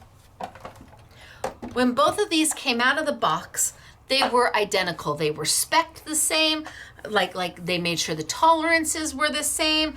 They tried to make sure everything was die cutting the same because they were brand spanking new. Now you may use your machine, I don't know, once a month, twice a month. Okay, that means your machine is going to stay a little tighter longer. That means that it's not going to loosen up and have a little more give because you're using it less. Or you could be like me and use the machine all the time. And the more you use it, the more it's going to loosen up, and you may need to help shim something to cut the roller. The pressure's going to change a little bit. It's kind of like, if we were to equate it to cars, so it's kind of like, hold on, let me go up. When we're talking about machines, it's kind of like Michael, my husband, and I.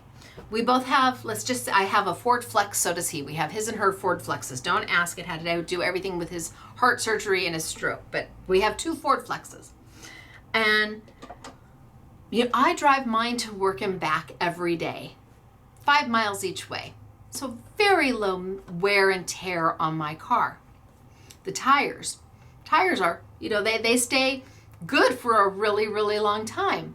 Michael, let's just say Michael took his Ford Flex four-wheeling, and it's out in the dirt, and it's bumpy, and it gets used a whole lot more.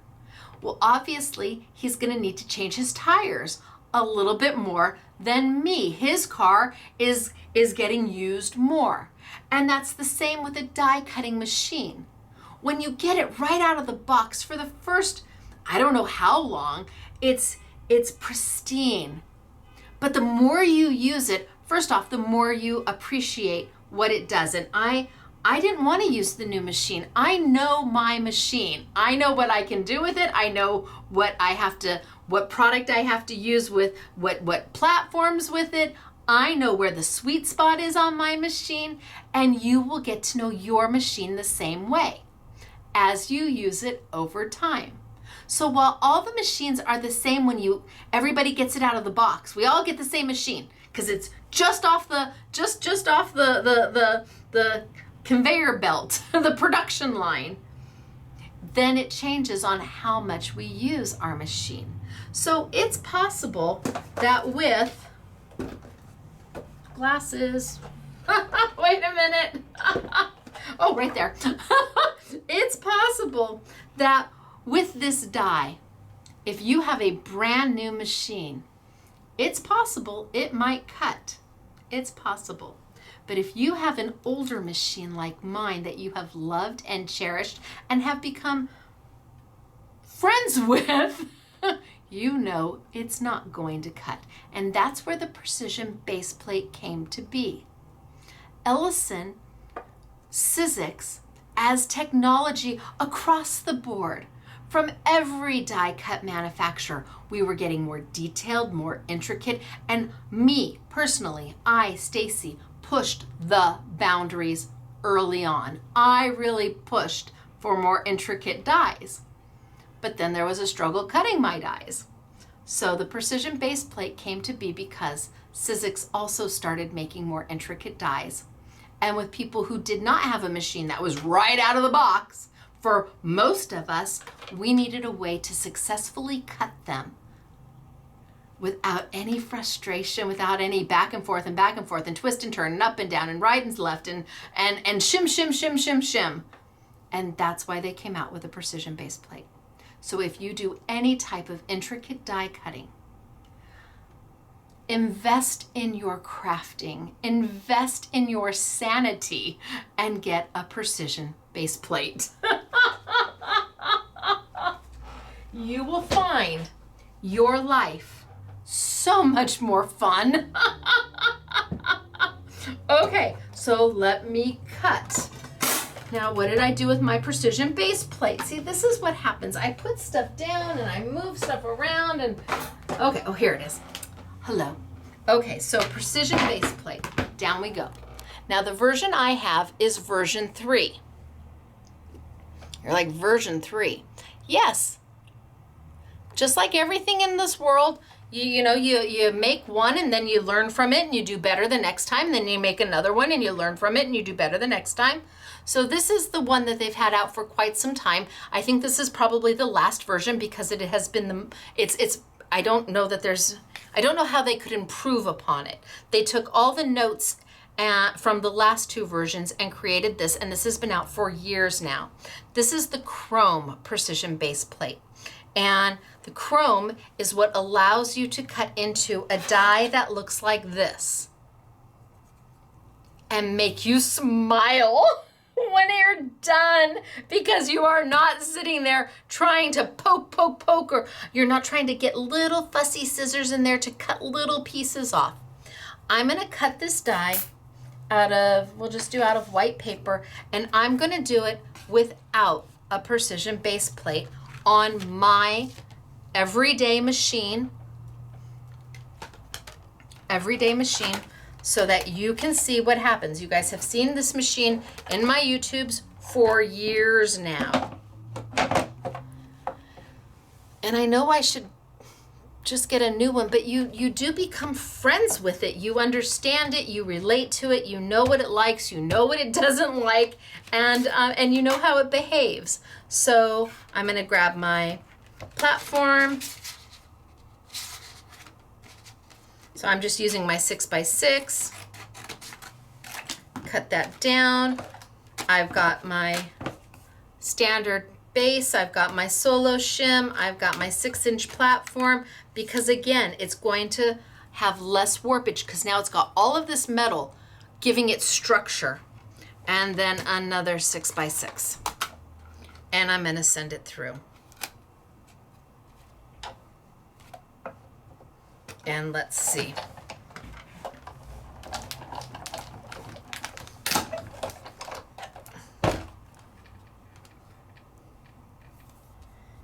Okay, that's what I've got.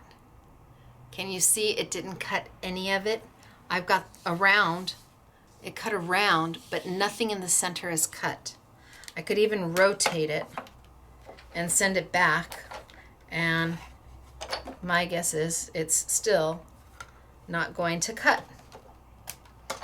I know my machine.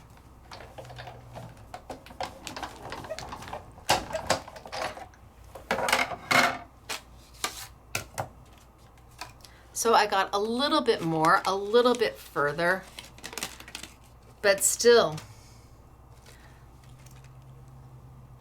that would not be a successful cut. Even if I rotated it again and sent it back and forth and back and forth, this die is just too intricate. So now let's change.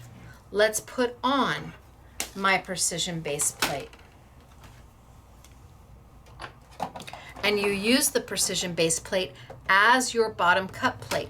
So I've been using 2 6x6s. I'm gonna eliminate one of those, and that becomes my precision base plate. If I was using a full-size cut plate, I would eliminate a full-size cut plate. I'm giving up this, getting rid of this for this. I'm gonna put my die down. Let's cut another piece of paper.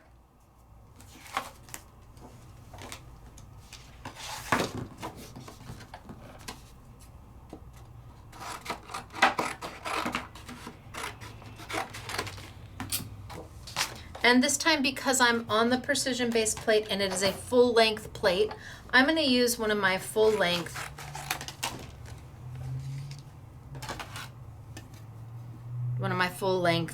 cutting pads. I'm going to put it down. Oh, Stacy, try again. Precision base plate. It's not going to do me any good if I go this way. Not going to do me any good at all. I need to cut into it. Hello. So, on the precision base plate, on one side, there's directions. And it tells you exactly how to do your sandwich. See, not the way I just did it.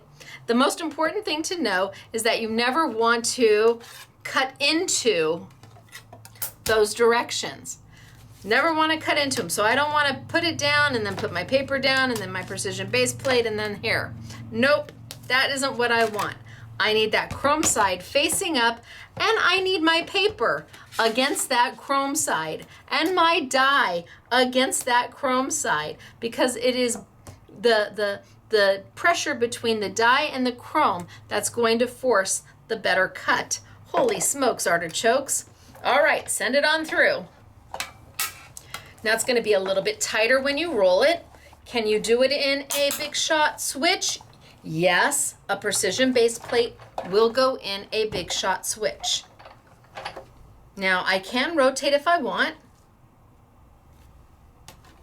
And you can see my die isn't coming out, so I'm actually going to, I don't have to worry about double cutting. I'm going to trim that down just a little bit.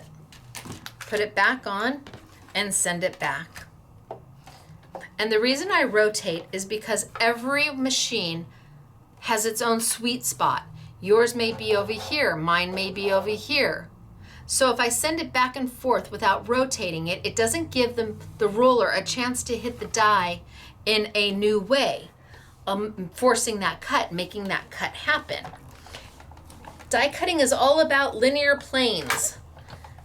And how many cuts you have on any one linear plane.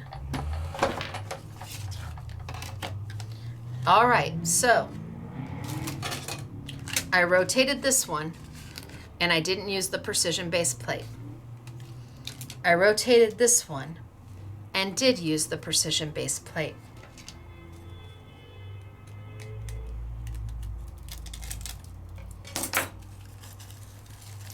Now you decide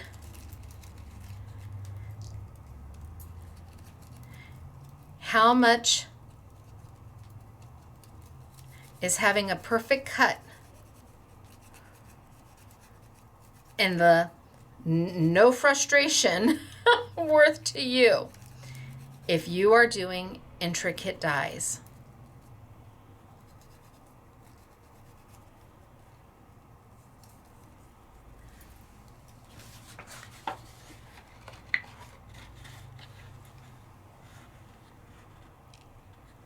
That's a big difference from this. And the only thing I changed was adding that precision base plate. Only thing I changed was adding the precision base plate. So let's clean this out. Oh, Mr. SMS, I'm so sorry. Your floor. I'm not even trying. Pop some of these bad boys out. Woo, confetti. Okay. Let's do it again. Let's see if I can do it. This is 100-pound black paper. Let's see what happens with 100-pound black paper. And I'm going to use my precision base plate.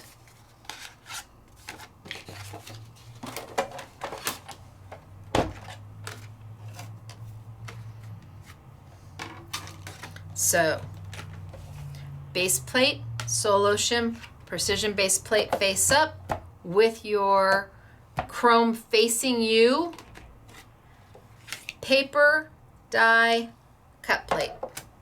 Send it on through. It's going to be a little bit tighter to roll.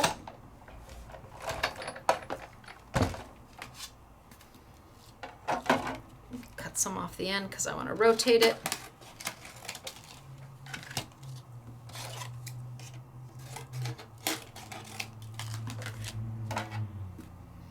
And send it back.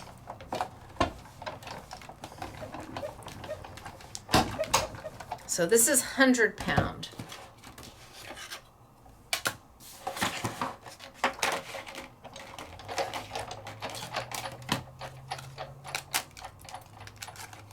Okay, so far so good, right? So far we're happy.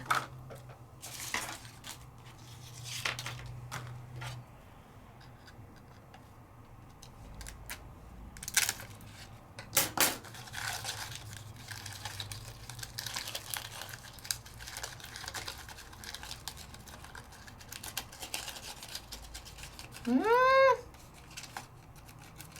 100-pound.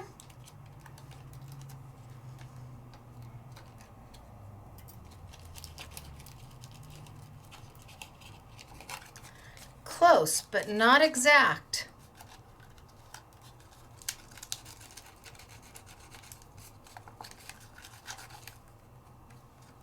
Close, but not exact.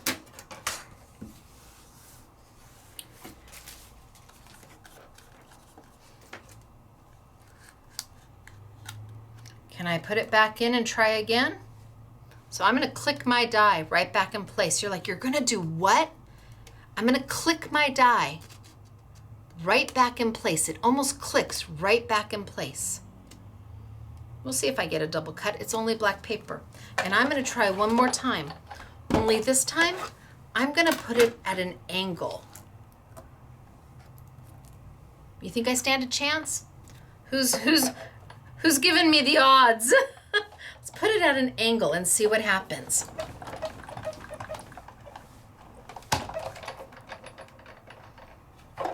And rotate, and let's see what happens.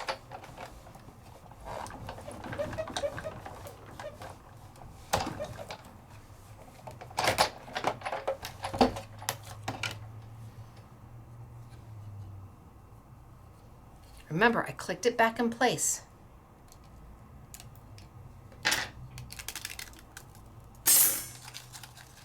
Yes, much better.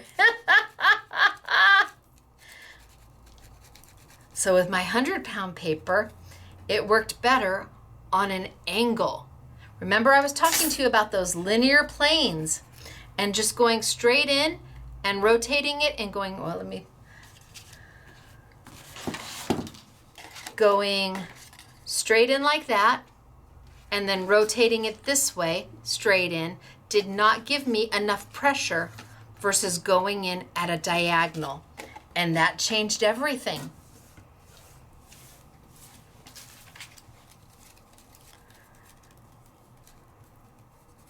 Okay, so now I've got it in white and I've got it in black. I'm going to try the black one more time in 100-pound paper. Only I'm going to do it on a diagonal from the get-go. And let's see what happens. Worst case scenario is no. So I know it won't work on black paper without the precision base plate. This we are already positive of. So this time, instead of going straight in,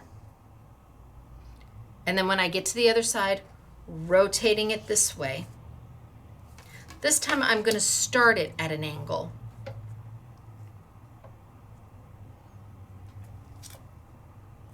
Get some of those extra pieces out. And let's see if by starting it at an angle, it changes how the pressure hits the die and makes the cuts. Tight, tight, tight.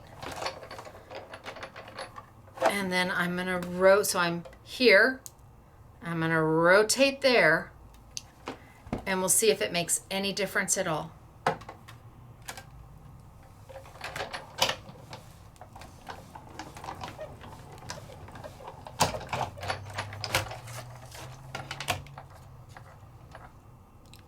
See, I think that looks good. Then that looks good, right? But I won't know for sure. I think that looks good. I won't know for sure until I pull it.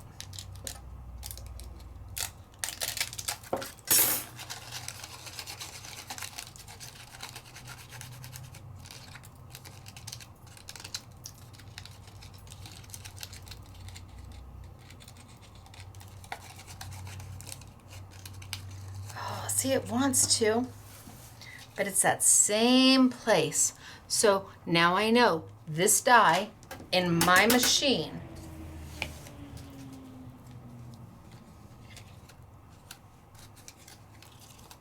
let's click it back into place.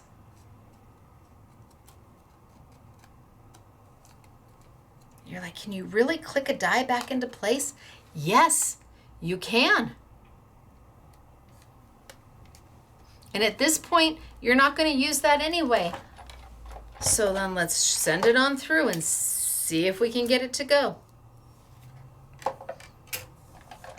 With my machine, it requires more for that die on 100-pound paper. The 80-pound paper went through first go round.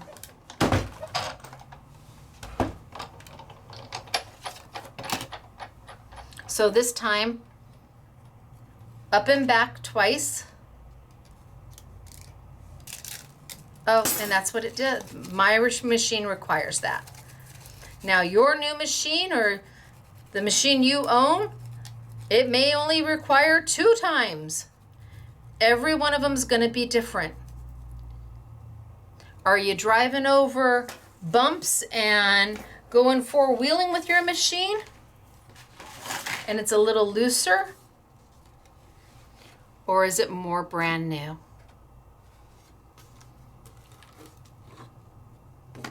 But the precision base plate, if you have intricate dies, it is just a requirement. It's just necessary.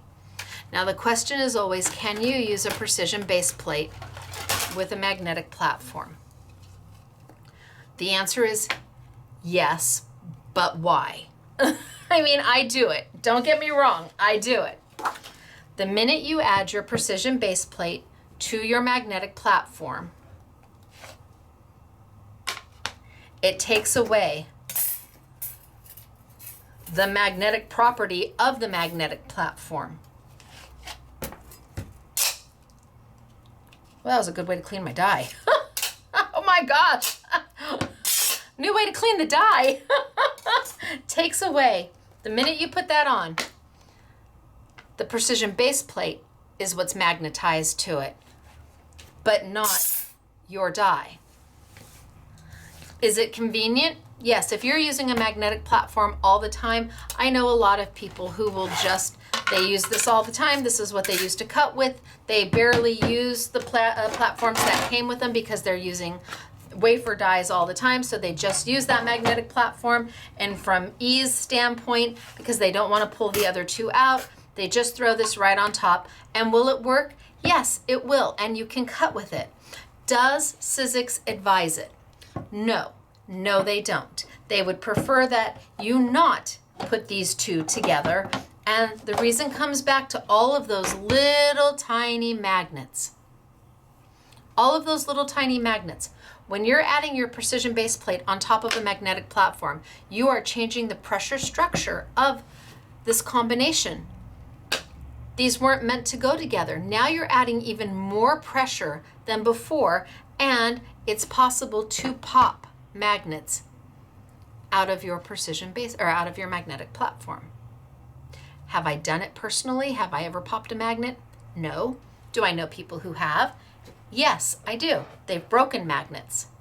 So you do this at your own risk, knowing what could happen. They really would prefer you use your precision base plate with the non-magnetic platforms that come with the machine. Especially since by using it with a magnetic platform, you lose the whole reason for the magnetic platform. You lose it. So we leave it to you to make the decision on how you want to use your precision base plate. Can you use it in a switch machine? Yes, absolutely you can. Do they recommend you use it in a plus machine? A Sizzix Plus machine? No, not when a Sizzix Plus machine is brand new. Chances are you're not going to need this. The pressure is different in a Plus machine, but over time, If you're out four-wheel driving with your plus machine, you may find that you need a precision base plate now with your plus machine. Just the way it is. So precision base plate is important if you are looking to do any kind of intricate die. And you saw, even with intricate dies, on my older machine, the 80-pound, the white went through first time, easy peasy, no problem. The black, 100-pound, I had to roll it through twice. I'm still okay with that because I still love the cut, and that's very little work to do versus taking it and trying to poke out every little piece or trying to fussy cut out. This is never gonna work for me, never. I can do this twice versus this, which will never happen. If intricate dies are your thing, a precision base plate should be on your must-have list, without question. Okay, so moving on. Dimensional plates. What's a dimensional plate? Well, it's been out for years and years. It was brought out by Tim Holtz. It is a cut plate that has a void in the middle of it. It's a cut plate that has a dent. Has a dent right in the middle of it. On both sides, so there's no right and there's no wrong way to use it. The dent is on both sides.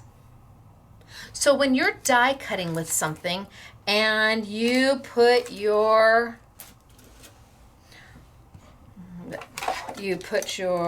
plate down. Where's my solo shim? Anybody see what I did with my solo shim?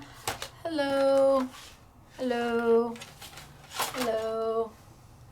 Okay, guys, it was just right here, not underneath, right? Not there. Oh, found it. There. So when you put your cut plate down and you put your die down and you put your paper down,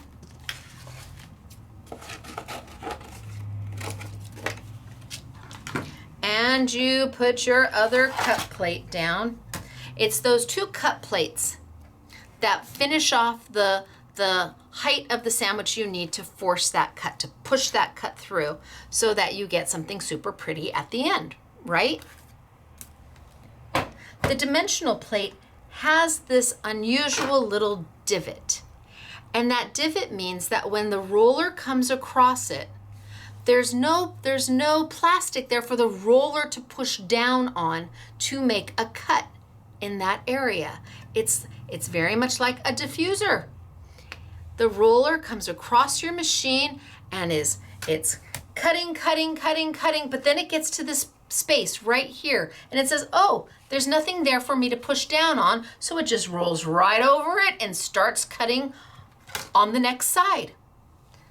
This is to be used when you want something to stand up, to flip up, not to be cut all the way out, but to kind of flip up. Now, what am I talking about?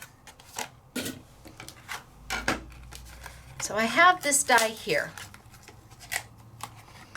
and it's actually a foil plate, a foil stamp. And I'm just gonna cut it with regular plates. So let's get some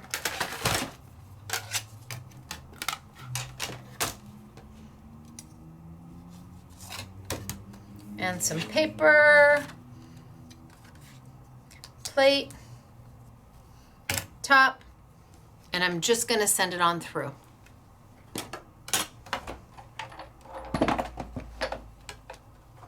Send it on through. Roll, roll, roll, roll, roll. Now, it's supposed to be used with a foiling machine, but we're not gonna worry about that. And this is what I've got. It's nice, right? But remember, this is a foiling, so I could take, let's grab some white paper.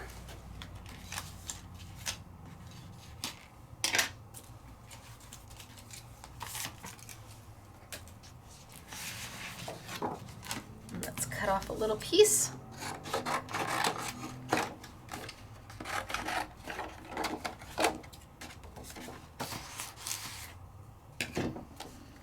I could take my die, my foiling, my foil stamp, and I could ink it up.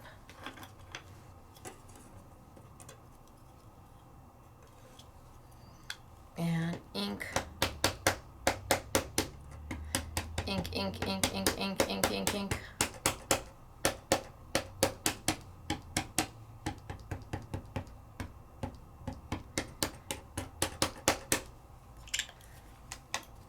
We might have to send it through once or twice, but that's okay.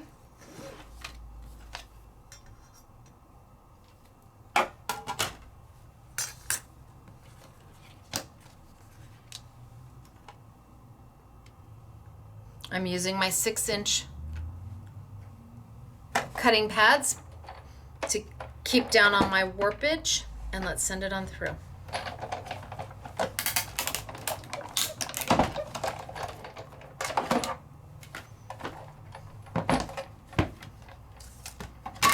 Oh, not bad. Kind of pretty, right? And then I've got the heart in the center.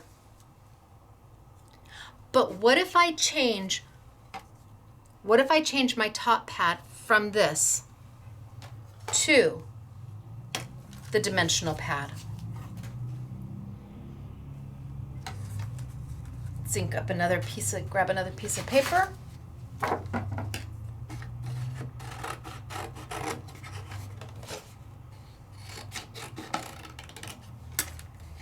And let's ink up again. So ink, ink, ink, ink, ink.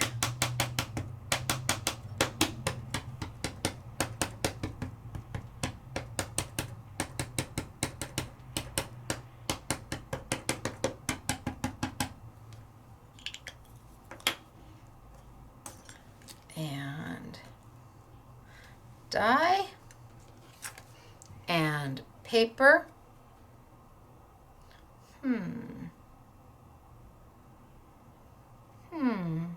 I think I'm going to put my dimensional pad down and have that my pad that goes down first. So remember, I've got that crease right there. And my paper. And then I'm going to put my die. Ink, ink, ink. Because now I can see where the crease is in my cutting pad. I can totally see that. Crease right here, crease right there. And I want the center of my heart, that point on the heart, to fall kind of in between, right around that area. And bam. And now my cut plate. And let's see what we get.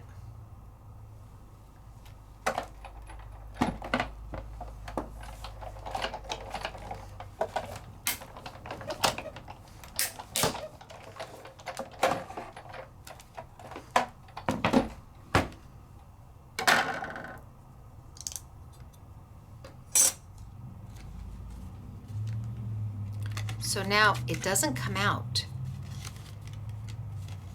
and my heart doesn't come out. It allows me to take and make my heart dimensional. Actually, I could take the whole thing and make it dimensional.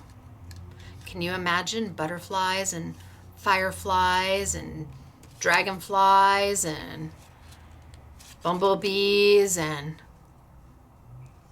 by having the void in the middle of the plate and lining up the center of my heart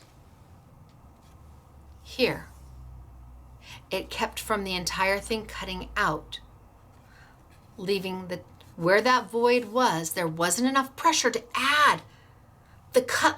There wasn't enough pressure for the die to cut into the paper because the roller said, oh, oh, there's nothing there. Okay, I'm gonna just skip right over that. We're not gonna have enough pressure to do anything there.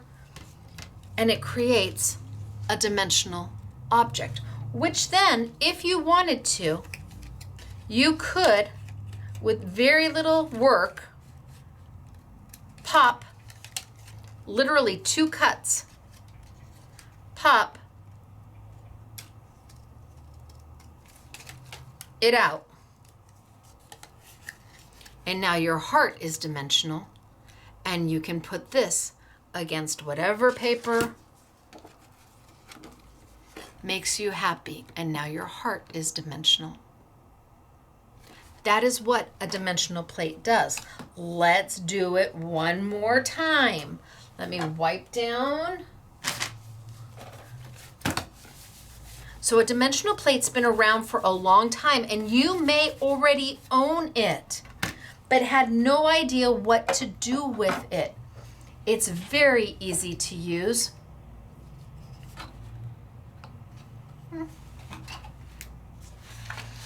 And it gives something that didn't have natural dimension before. It gives it that opportunity. Like I said, flowers and birds and butterflies and dragonflies and bees and whatever you have that you, and hearts, whatever you have that you want it to pop. So I'm going to put my paper down first. And I always cut my paper a little bit short because I want to be able to see where the divots are. I don't want to cover them up because it's going to be hard for me to line anything up. Oh, that is a horrible cut, Stacy.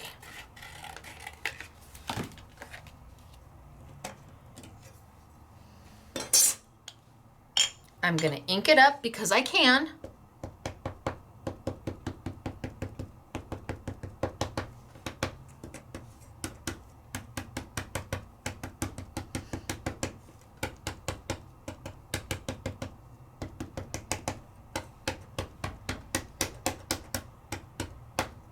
Okay.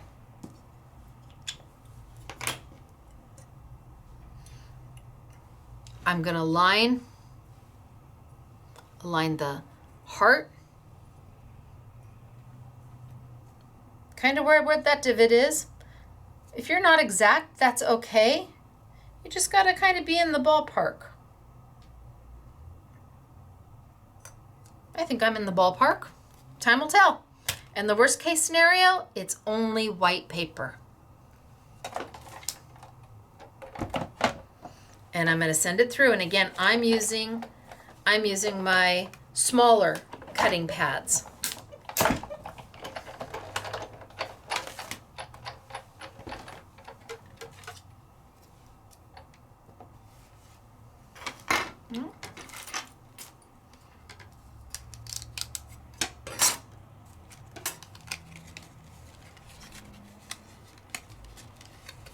Now it's up to me. Up to me how much I could cut away the white and leave the, well, I mean, it's up to, yeah, I mean, I can cut it all out, or I can just cut here and there. It's up to me. I can leave the heart down and pull up the sides.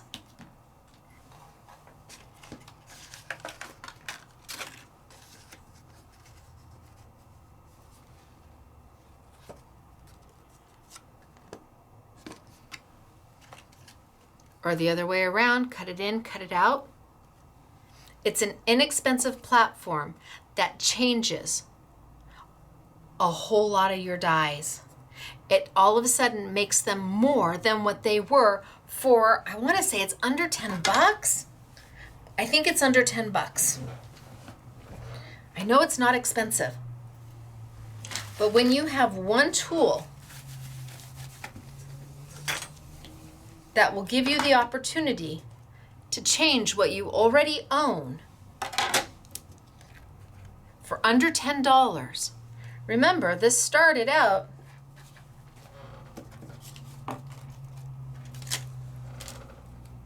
as cutting 2 separate pieces. That's what it was meant to do, cut 2 separate pieces. But now we've connected them forever. giving that dimensional look, which looks so good. Really, it does. That is what the Tim Holtz dimensional plate is meant for. Not hard to use. And having that divot is what gives the die the opportunity to come alive, to jump up, to dimension out, to be more than what it was supposed to be. Okay, moving on. Holy smokes, artichokes. Told you it would be long, but we've still got a ways to go. You're like, oh, how long is a ways, Stacy? I don't know. We're done when we're done. I said you might have to watch this in segments, but it definitely is something you don't want to make note of. That way, you want to be able to refer back to it at a later time. Should you ever go, what do I have this for? All right, next thing, squishy and a knock-knock. Squishy and a knock-knock. We're gonna play with these next super quick. I use them all the time. They are generally a two-process product, which means you have to cut first and then use it as an embossing feature. I'm just going to take this die right here.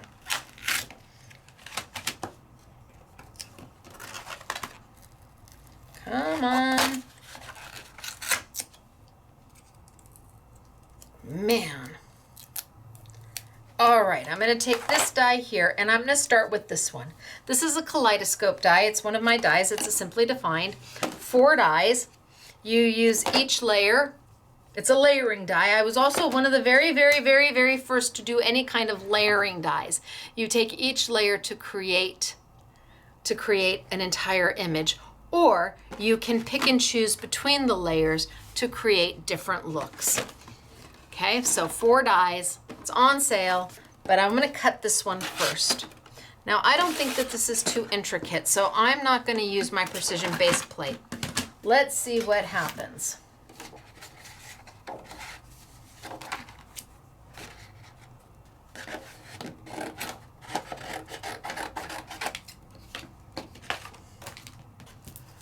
So to use your squishy and knock-knock in the manner that it's supposed to be used in, it's supposed to act as an embossing feature for dies that have an embossing feature.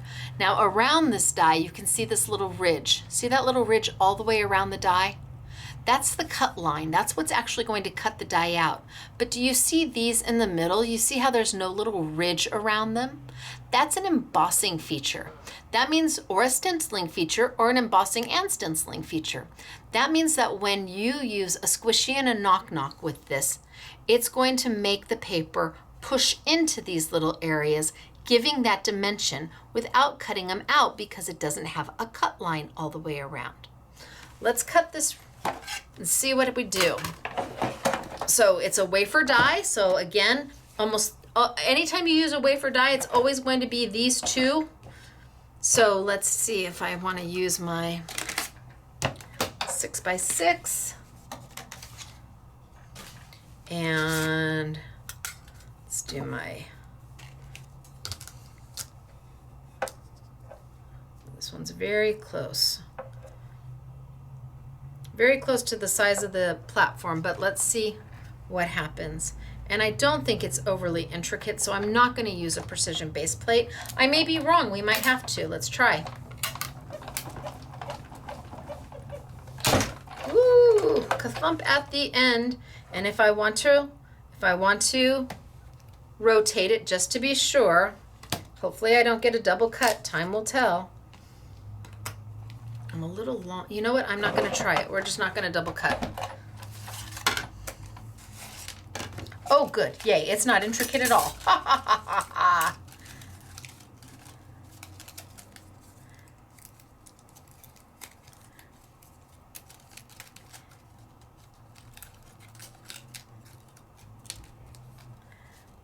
Okay.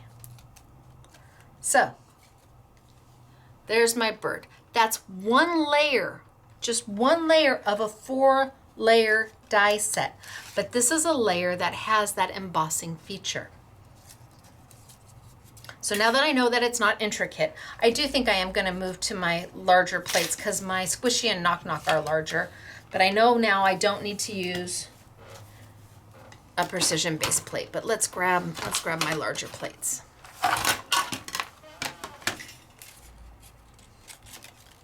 And let's cut again.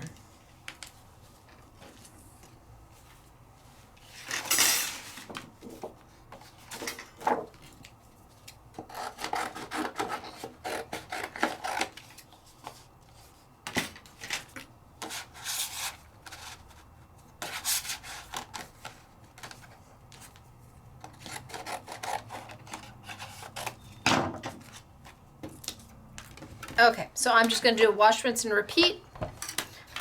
Use my larger plates. Cut plate, paper, die. Might rotate it just a little bit. And send it on through.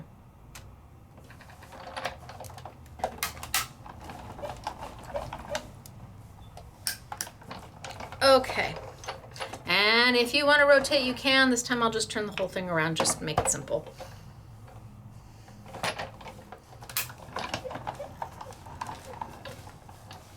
All right, so now if I pull this die out of the paper, I'm gonna have exactly what I have here. But I wanna do more with it. I wanna take advantage of those embossing features. So what do? I have to turn my die upside down. Yes, I have to turn my die upside down. So I need to pull. I guess I can get rid of this, don't need that. Come on. Need to pull my die out and flip it upside down. Some of it might fall out, that's okay, no big deal.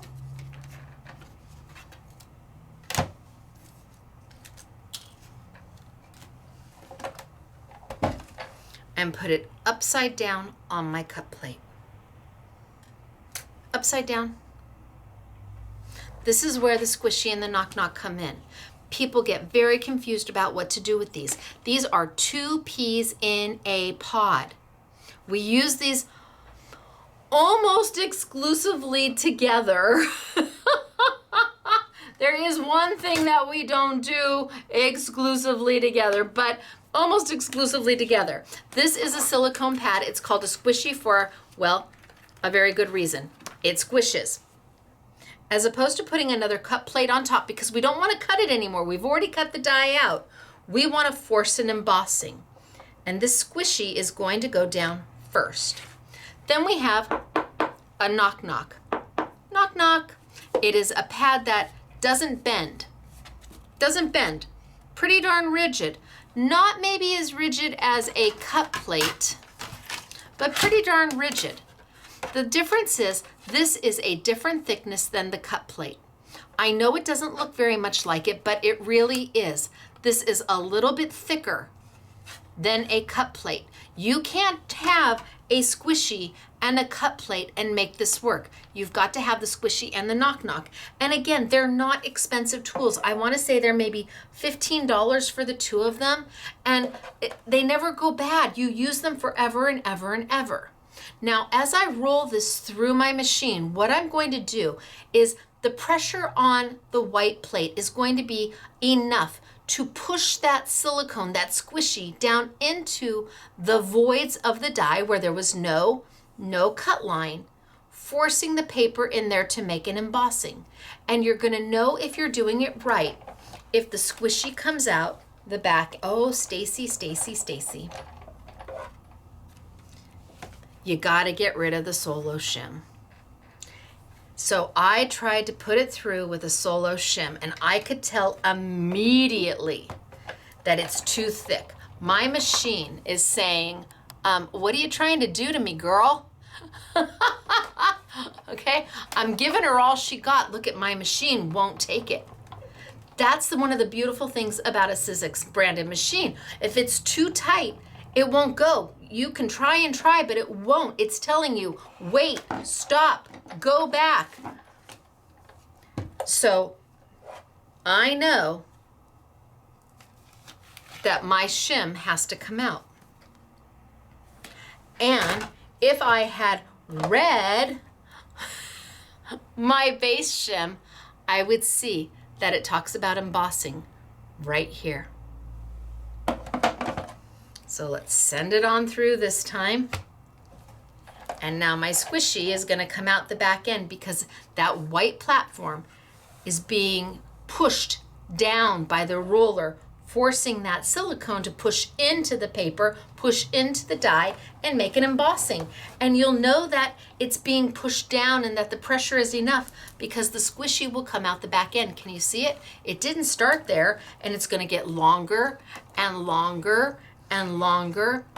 The more I roll, the longer it gets. And this is not one where you need to come backward and forward. You just go through once.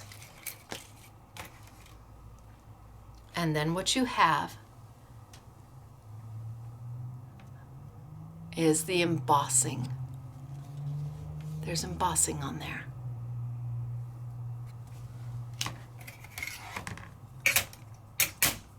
Now, I have the opportunity to go in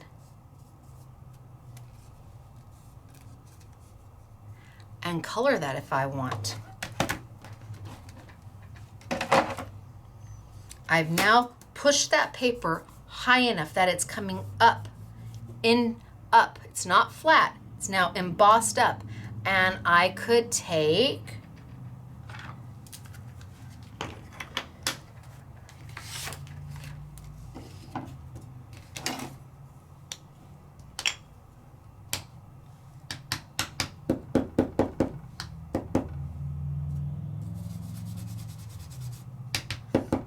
a little bit of ink.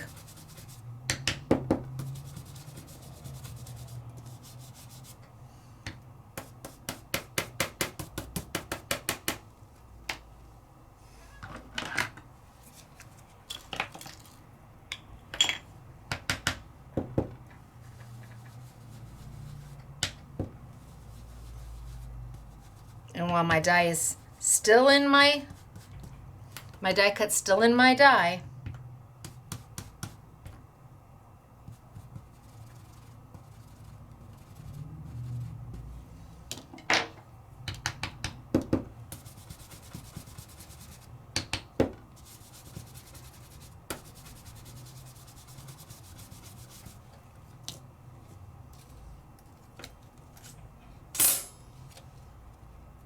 and I could add that element.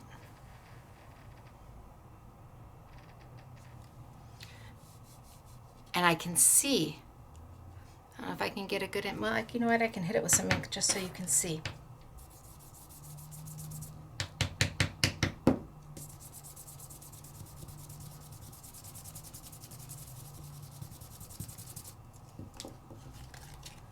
Hopefully you can see where the embossing is. Actually, that'd be a deboss. It's been pushed up. Pushed up. So let's see if I took, well, there's 4 dies that make the set. So now I can cut each one of those dies to finish the layer to give me that.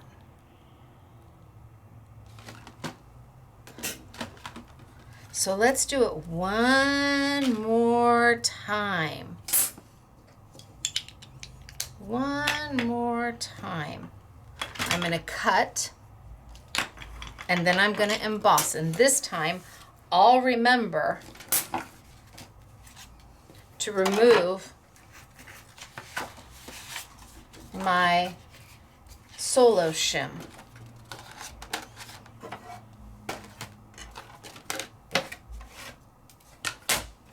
Bring it back on over. I'm cutting, and you could cut up. So if I put this down, and I put this down, and I put my die cutting up, and I put my paper cutting up, That means I don't have to flip my die when I'm gonna go ahead and put my squishy and knock knock. Doing it this way, cutting down, I have to flip my die up so that I can add my squishy and knock knock. You can cut, if you know you're going to emboss, cut up. Put your die cut so that your ridges are facing up, your paper goes down, cut plate, send it on through.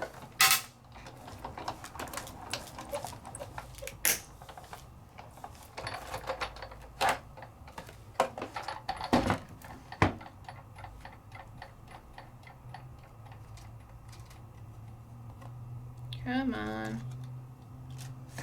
There we go.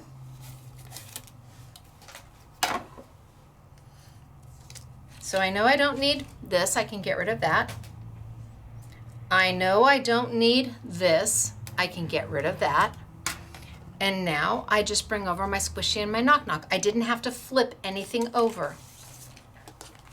Squishy down, knock knock down.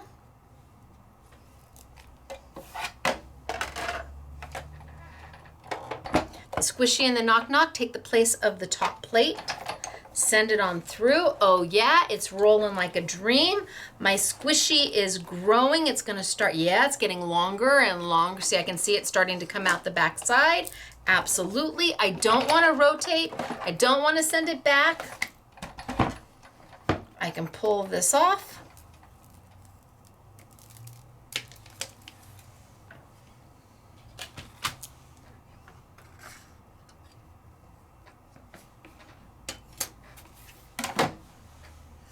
I've got a bunch of pieces that are going to fall out, like that one.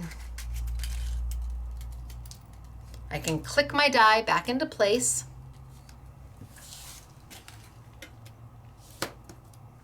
And then I can take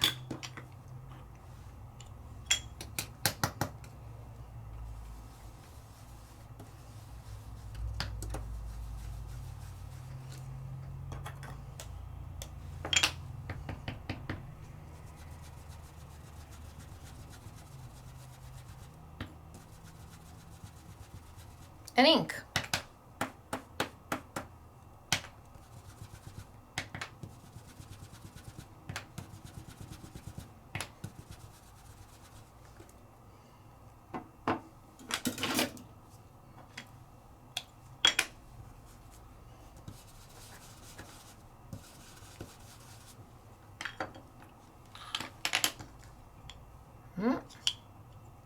Yes.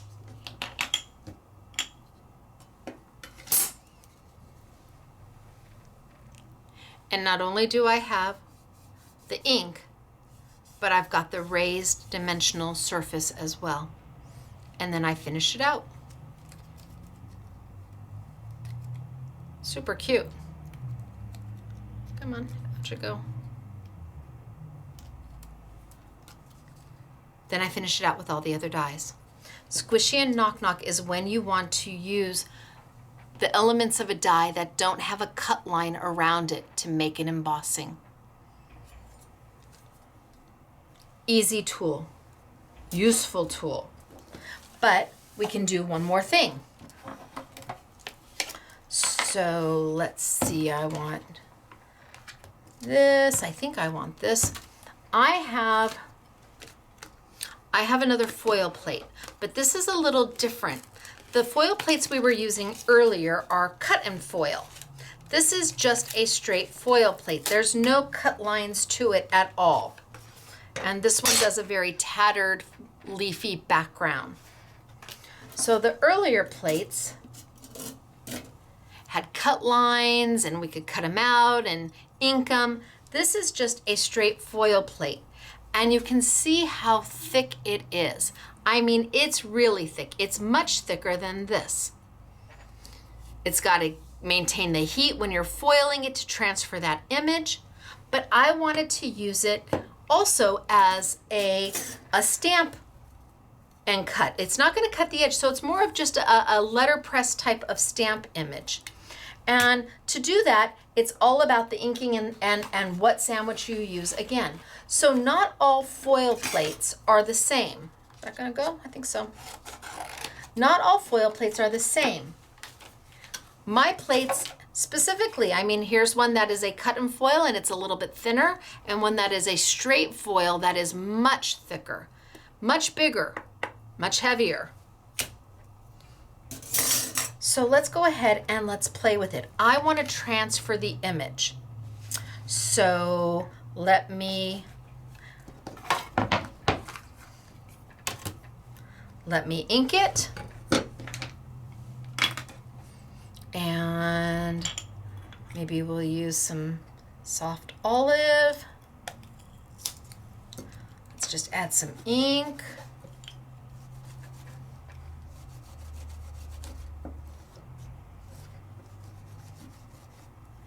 And maybe some green.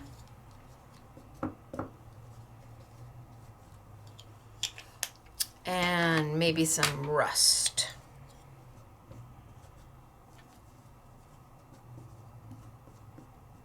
We'll see. Okay, so I've got my standard base platform, my solo shim, my cut plate, my do not cut plate, because it doesn't matter. This is going to go face up. Let's grab my paper face down, and then a secondary cut plate. Now this is very, very thick. So when I bring it over,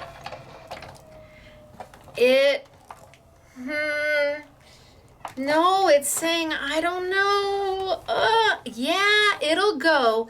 It's very, very tight. I mean, it's really tight, but the machine is taking it. It's not to the level where the machine won't take it.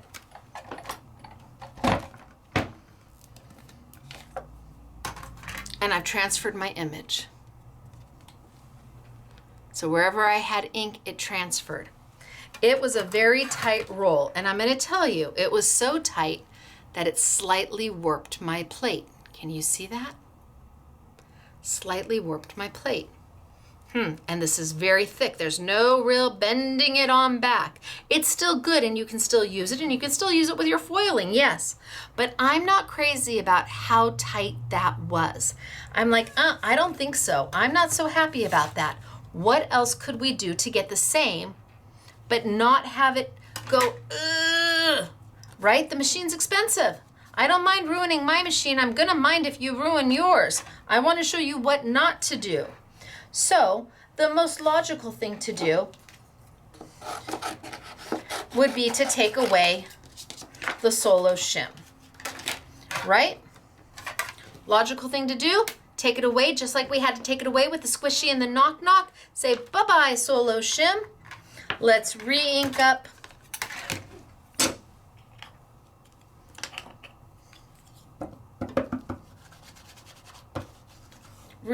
my plate.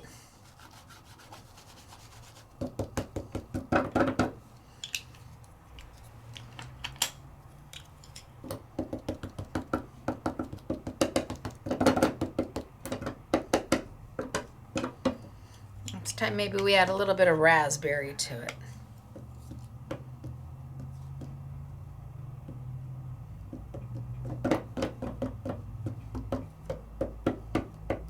Okay.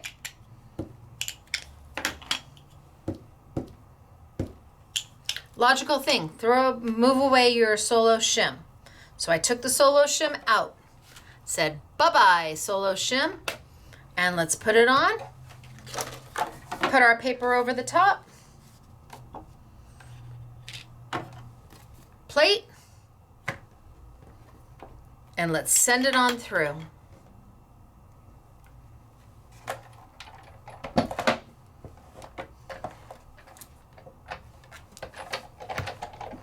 And now if you can see, it's rolling almost like there's nothing there. I mean, holy smokes, it's rolling like there's nothing there. Let's see what we get.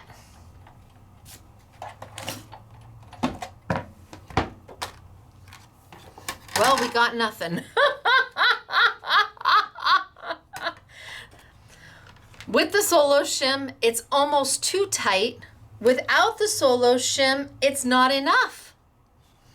All right, what are we gonna do? Well, let's try again. Let's add a little more ink back to it because I lost a little ink. Not a lot, but a little.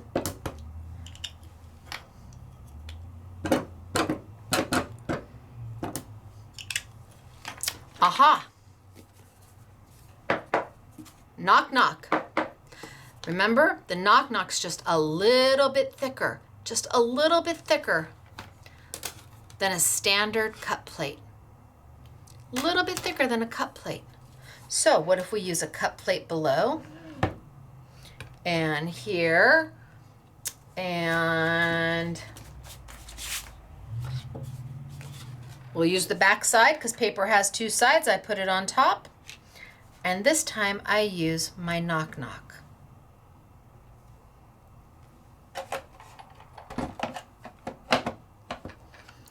And send it on through. Oh, it's going through still pretty easy. I mean, I really want you to see it's going through pretty easy. I can feel it's a little tighter, but I'm not struggling to get it through. Felt pretty good.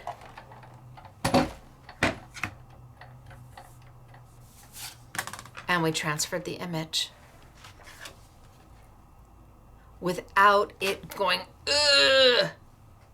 It went, ooh. And we were able to transfer the image.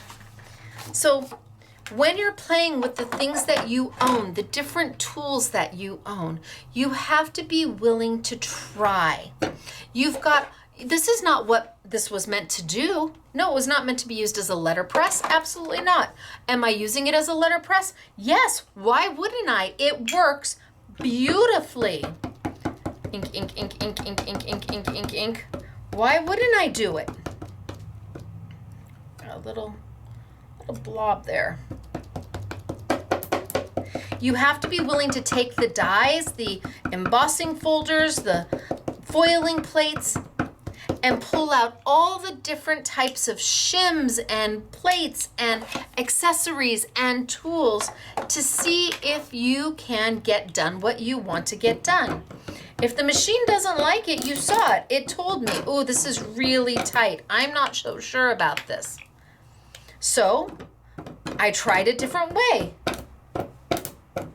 And for those of you who love the designs of the foiling plates but don't want to foil, this is like $8, $9.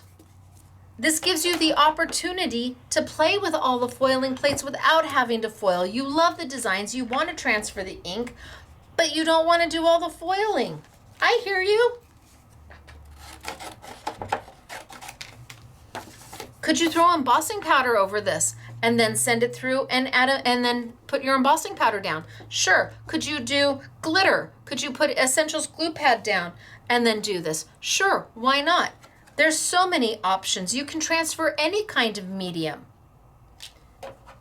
But let's make the transfer simple. Let's make it easy. And where we usually use a knock knock and a squishy, so a silicone pad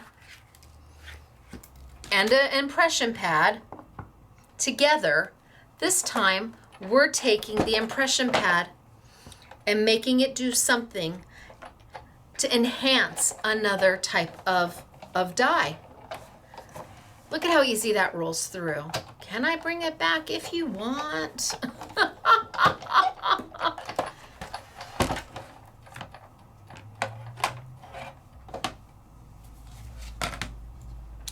Bam.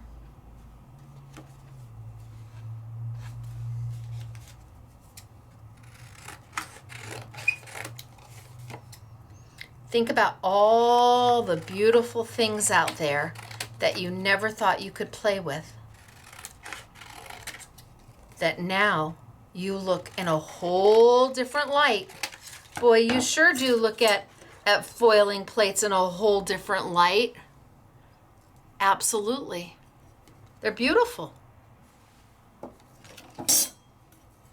And you can use them again and again and again. Ink it up with Versamark, send it through, then throw embossing powder and heat.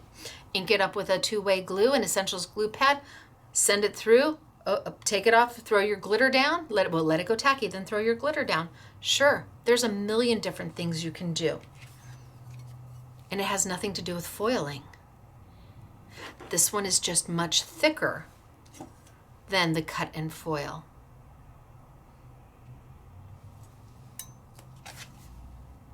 Pretty, easy, doable, all with a squishy and a knock-knock that then allows you to go in and add elements of embossing to your dies. Such a useful tool they are, really, really useful. Okay, the last thing I have for you. The last thing I have for you is a crease pad. Crease pad.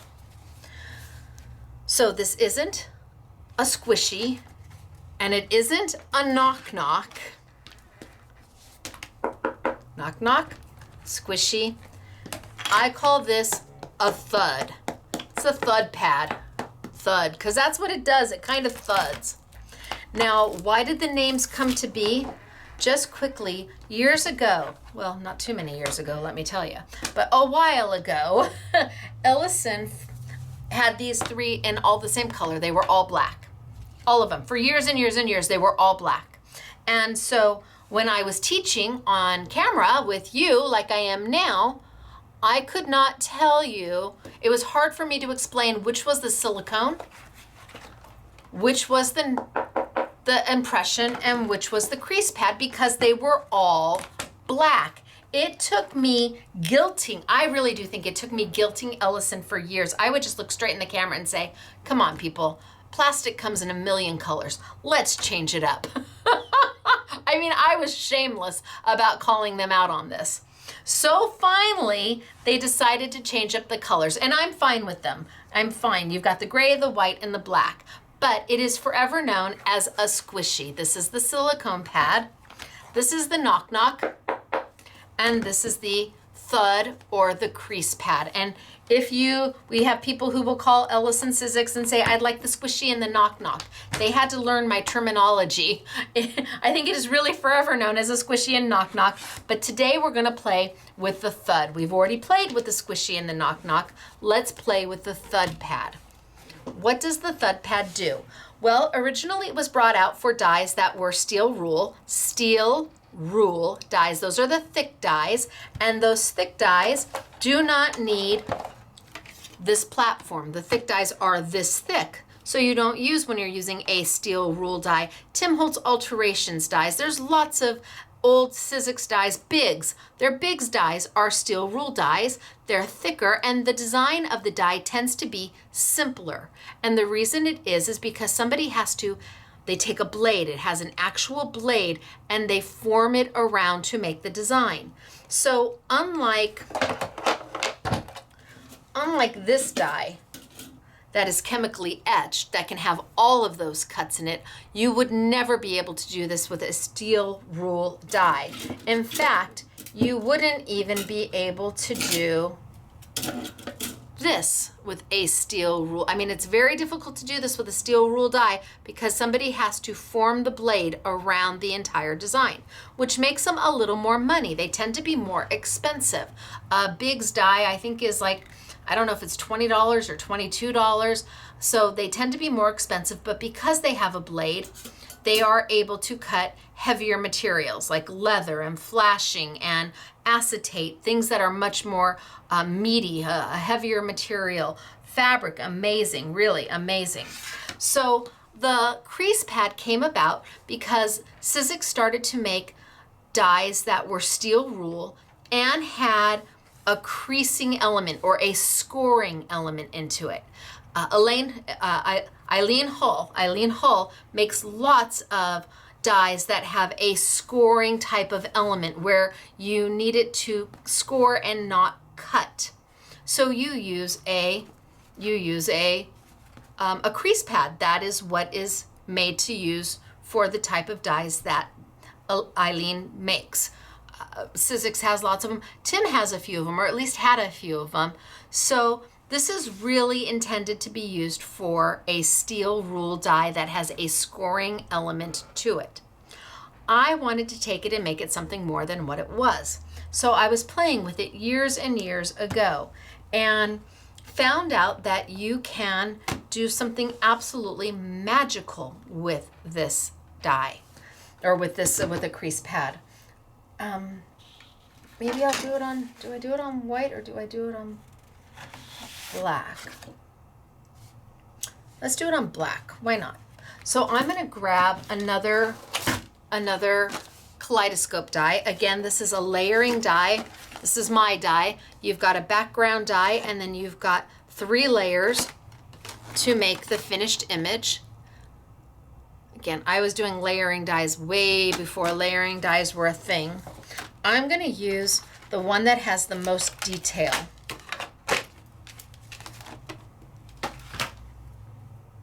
And I'm going to do what's called a kiss cut. So a kiss cut is when you wanted to cut through the top layer, but not necessarily cut the whole thing out.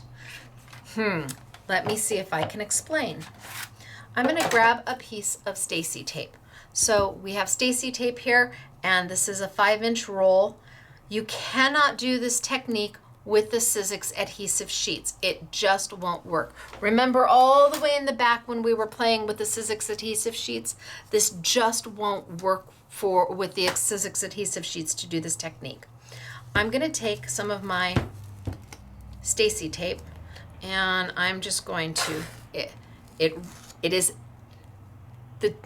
tape that you can tear with your fingers. You don't have to cut it. I'm going to put it down.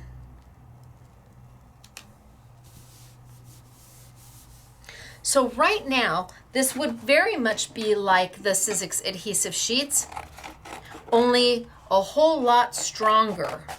My tape is pretty darn strong, and if I cut my die this way, I would make a sticker, just like I did way back here with the adhesive sheets. I made a sticker. Remember, I cut, and then I was able to peel the back off and make a sticker. I don't want to make a sticker. I want to do what's called a kiss cut. And this kiss cut is what allows me to cut through the top layer of something without cutting all the way through the bottom layer of something. Now, why would I want to do that? Let me show you. So I'm going to grab my platform. I'm going to grab my solo shim. I'm going to grab my crease pad, my thud pad. That's going to act as my bottom clear plate. My paper with my sticky face up. If you're making a sticker, your sticky is face down. If you want to make a kiss cut, you're going to go face up. And then another, or your only clear pad cutting plate, because you're using that thud pad or that crease pad as your bottom. And I'm going to send it on through. Now it rolls very easy.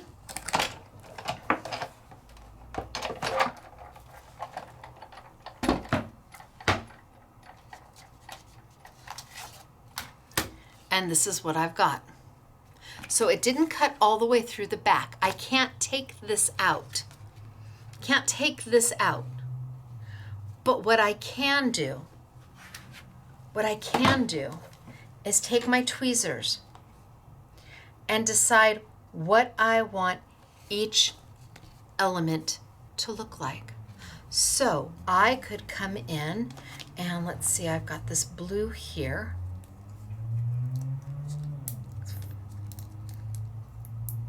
So I'm playing with glitter.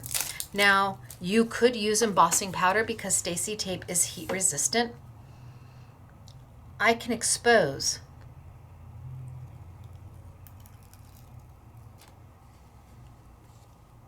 that entire background without exposing anything else.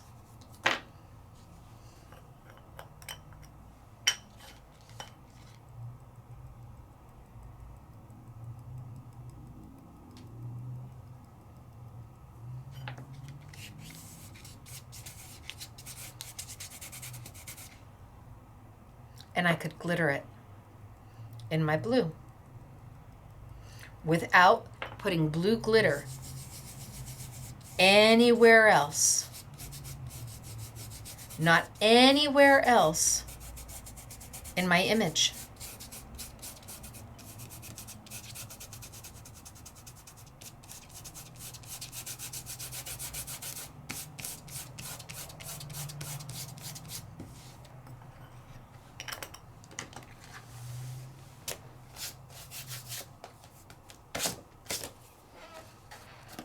Blue glitter, done.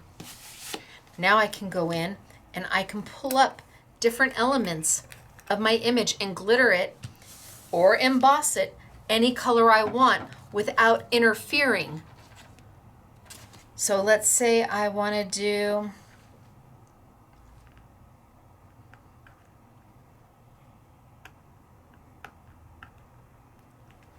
let's say I do this one and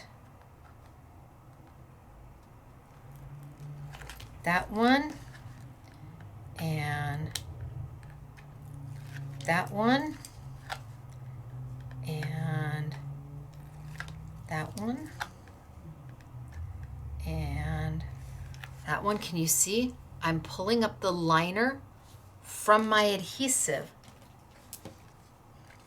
and that one and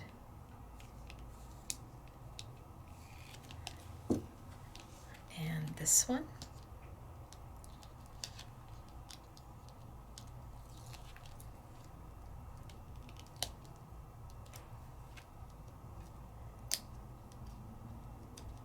Just pull up this whole side.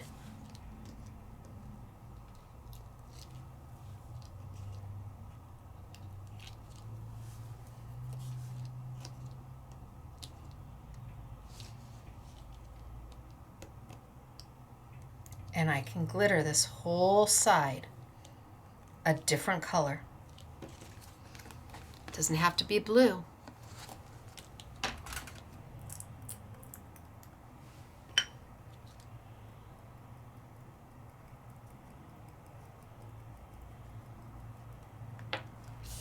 And anywhere that adhesive is showing, this is going to stick.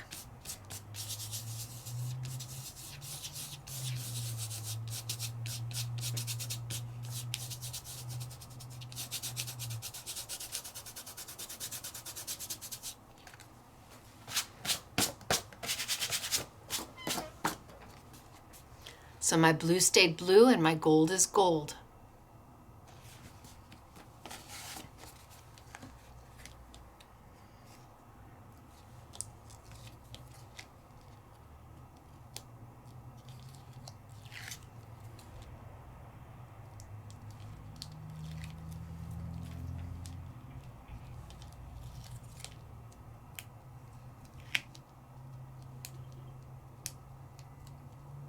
Come on. Ah, I tore it. Come on. Careful, careful. Well.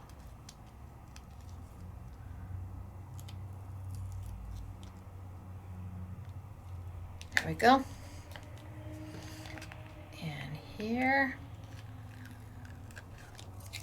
And here.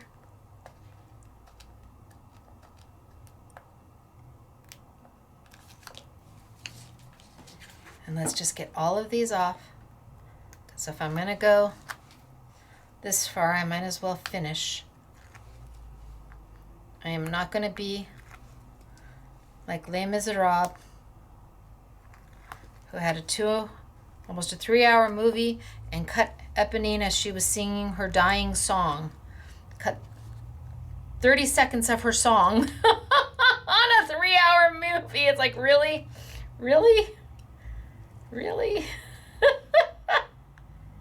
Okay, so I think I've got everything that I want gold.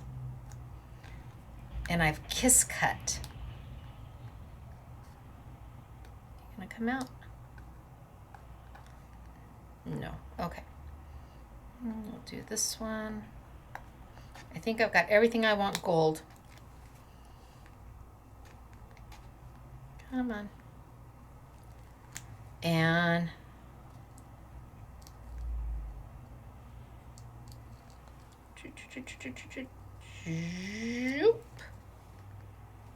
sound effects required. All right, so I think that's everything I want gold.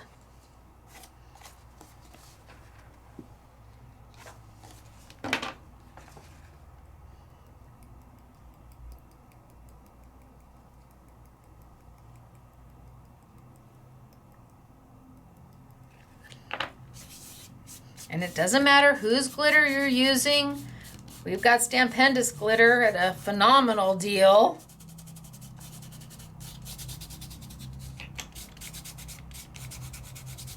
Anywhere there's sticky exposed, the glitter's gonna stay.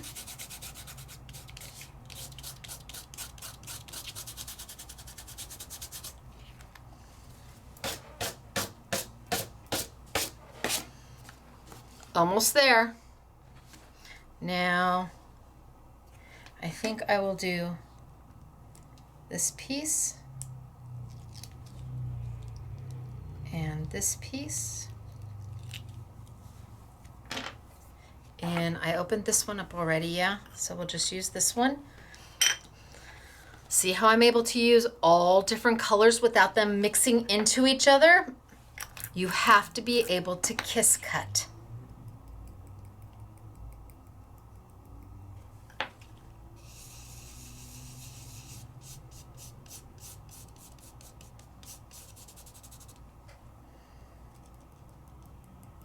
And because there's no glitter, there's no sticky exposed on the gold or the blue, when I wipe it all off,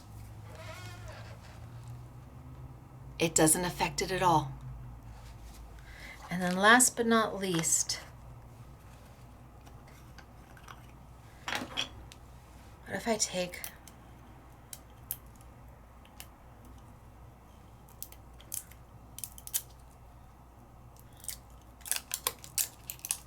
Sizzix here, and I pull off the very last pieces, which is the frame all around it, the white.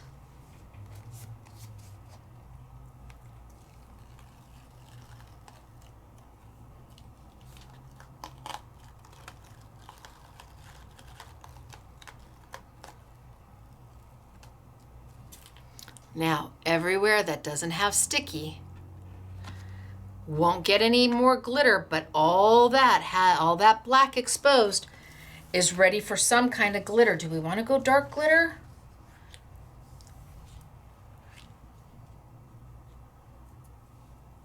No, let's just do it. So I'm going to drizzle around a little bit of this.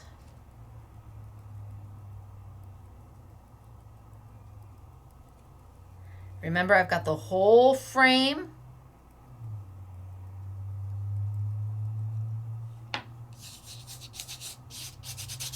And then I'm just going to move it over with my finger.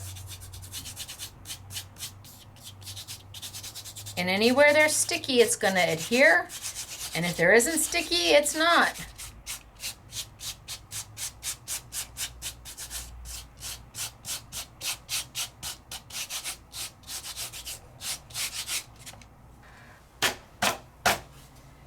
And bam, it's done. Kiss cut is a thing. Can't do it without a thud pad. Then I can just trim away. People want to know how you were able to glitter that way. How did you get all the different... I could have come in here and done all of these different colors. I didn't have to go all gold.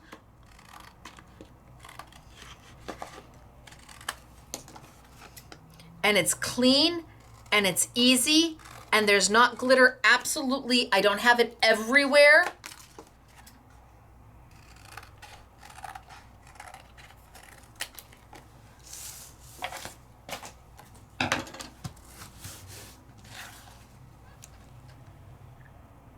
That is a win-win-win. So remember, I took my 5-inch Stacy tape, 5-inch Stacy tape, 6-inch Stacy tape, whatever size die you're using. If you're doing a smaller die, then use 2.5-inch or 2-inch. Sticky dots will not work. Sizzix will not work their adhesive. I got a little kink in it. I'm fine with that. Move along. I've got my die on my Stacy tape. Stacy tape is face up. Oh. Face up. My platform, my solo shim, my crease pad, my thud pad as my bottom cut plate, my paper with Stacy tape on it, or Sukwang or Elizabeth Crafts, my die, my last cut plate, and I'm going to send it through. And it's gonna cut the top liner only and not cut the entire die out. Super important.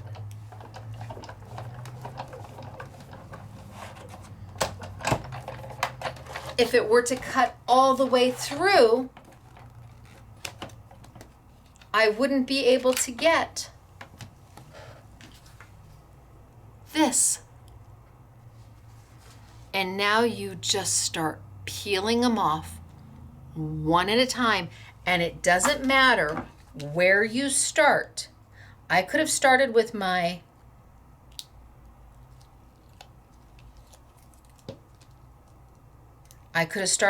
pink here, because once I put my pink there, the sticky isn't exposed anymore and it won't cross-contaminate with my other colors.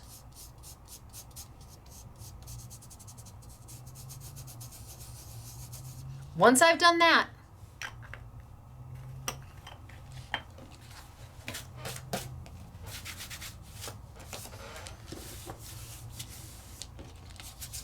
no cross-contamination.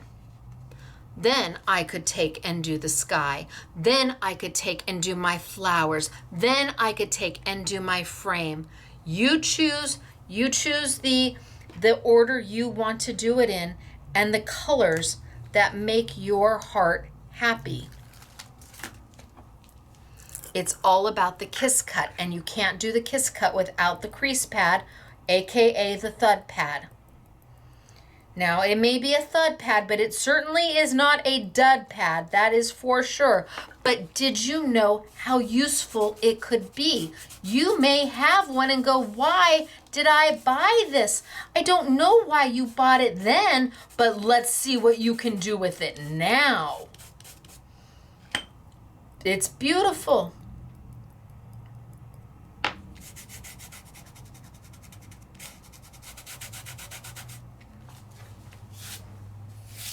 And my gold doesn't contaminate into my magenta.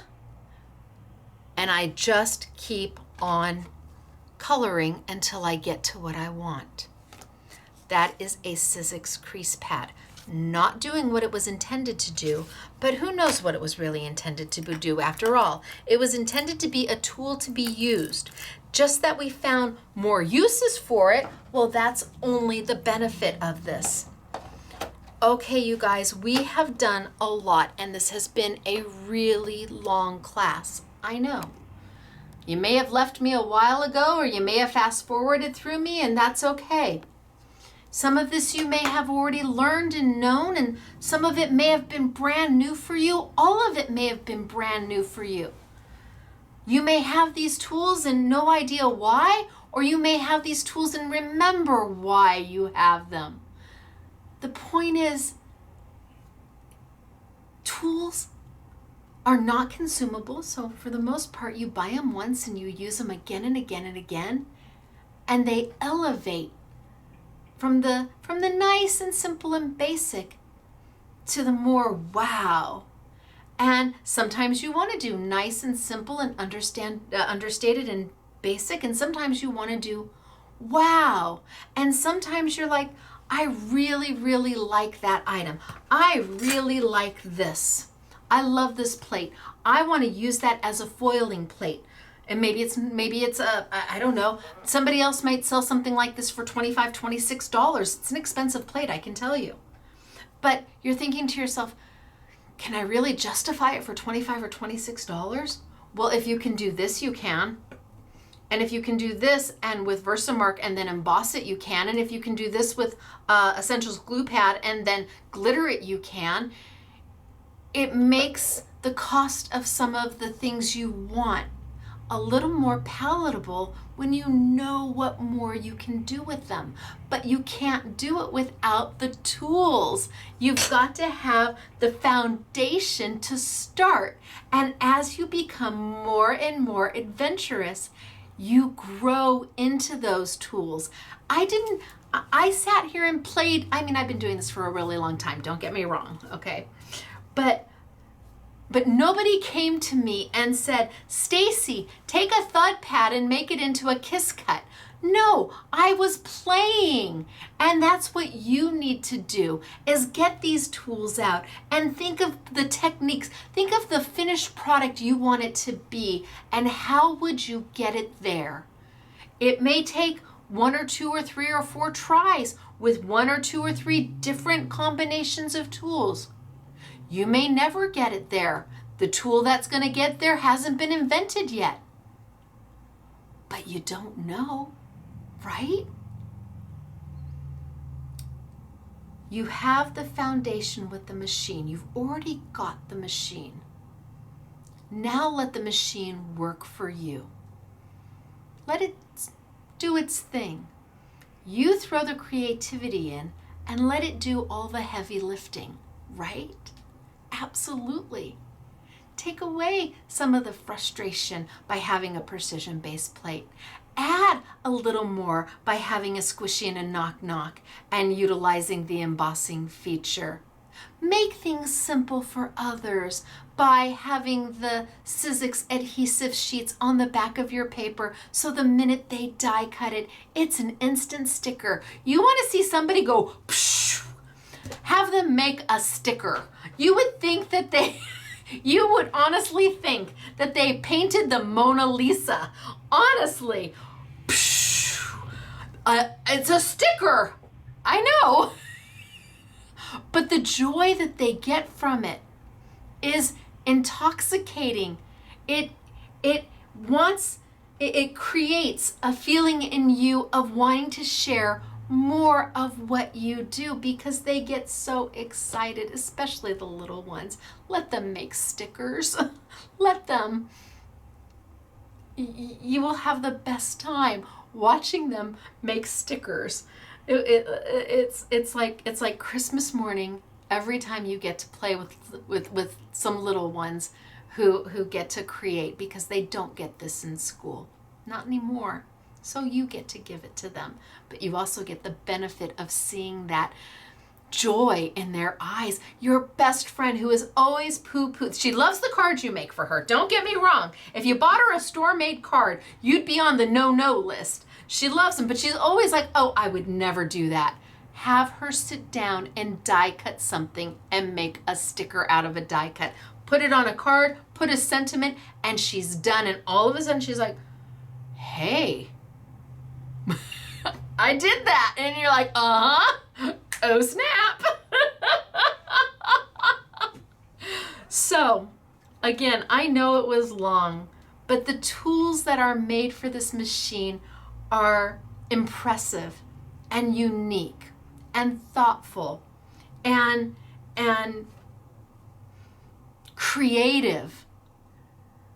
So why not take the good part? Why not use the keeper of Kevin, the keeper of the secret sauce, his brain power, and everybody at Ellison who came up with these ingenious ideas. Yeah, they did the heavy lifting for you. Now you get to play. All right, so we have all the Simply Defined and Simply Refined from 2021 earlier on sale. I've got the Sizzix machine at an amazing price. I don't have samples for you today. I'm sorry. I mean, I do. Elena did a few. Well, she didn't do a few. She pulled some. So like here's a sample, and it went with this die. And here's a sample, and it went with this foiling plate, which you can now use as a letterpress. You can ink it up. You saw how to do this. We've got here with a stamp set.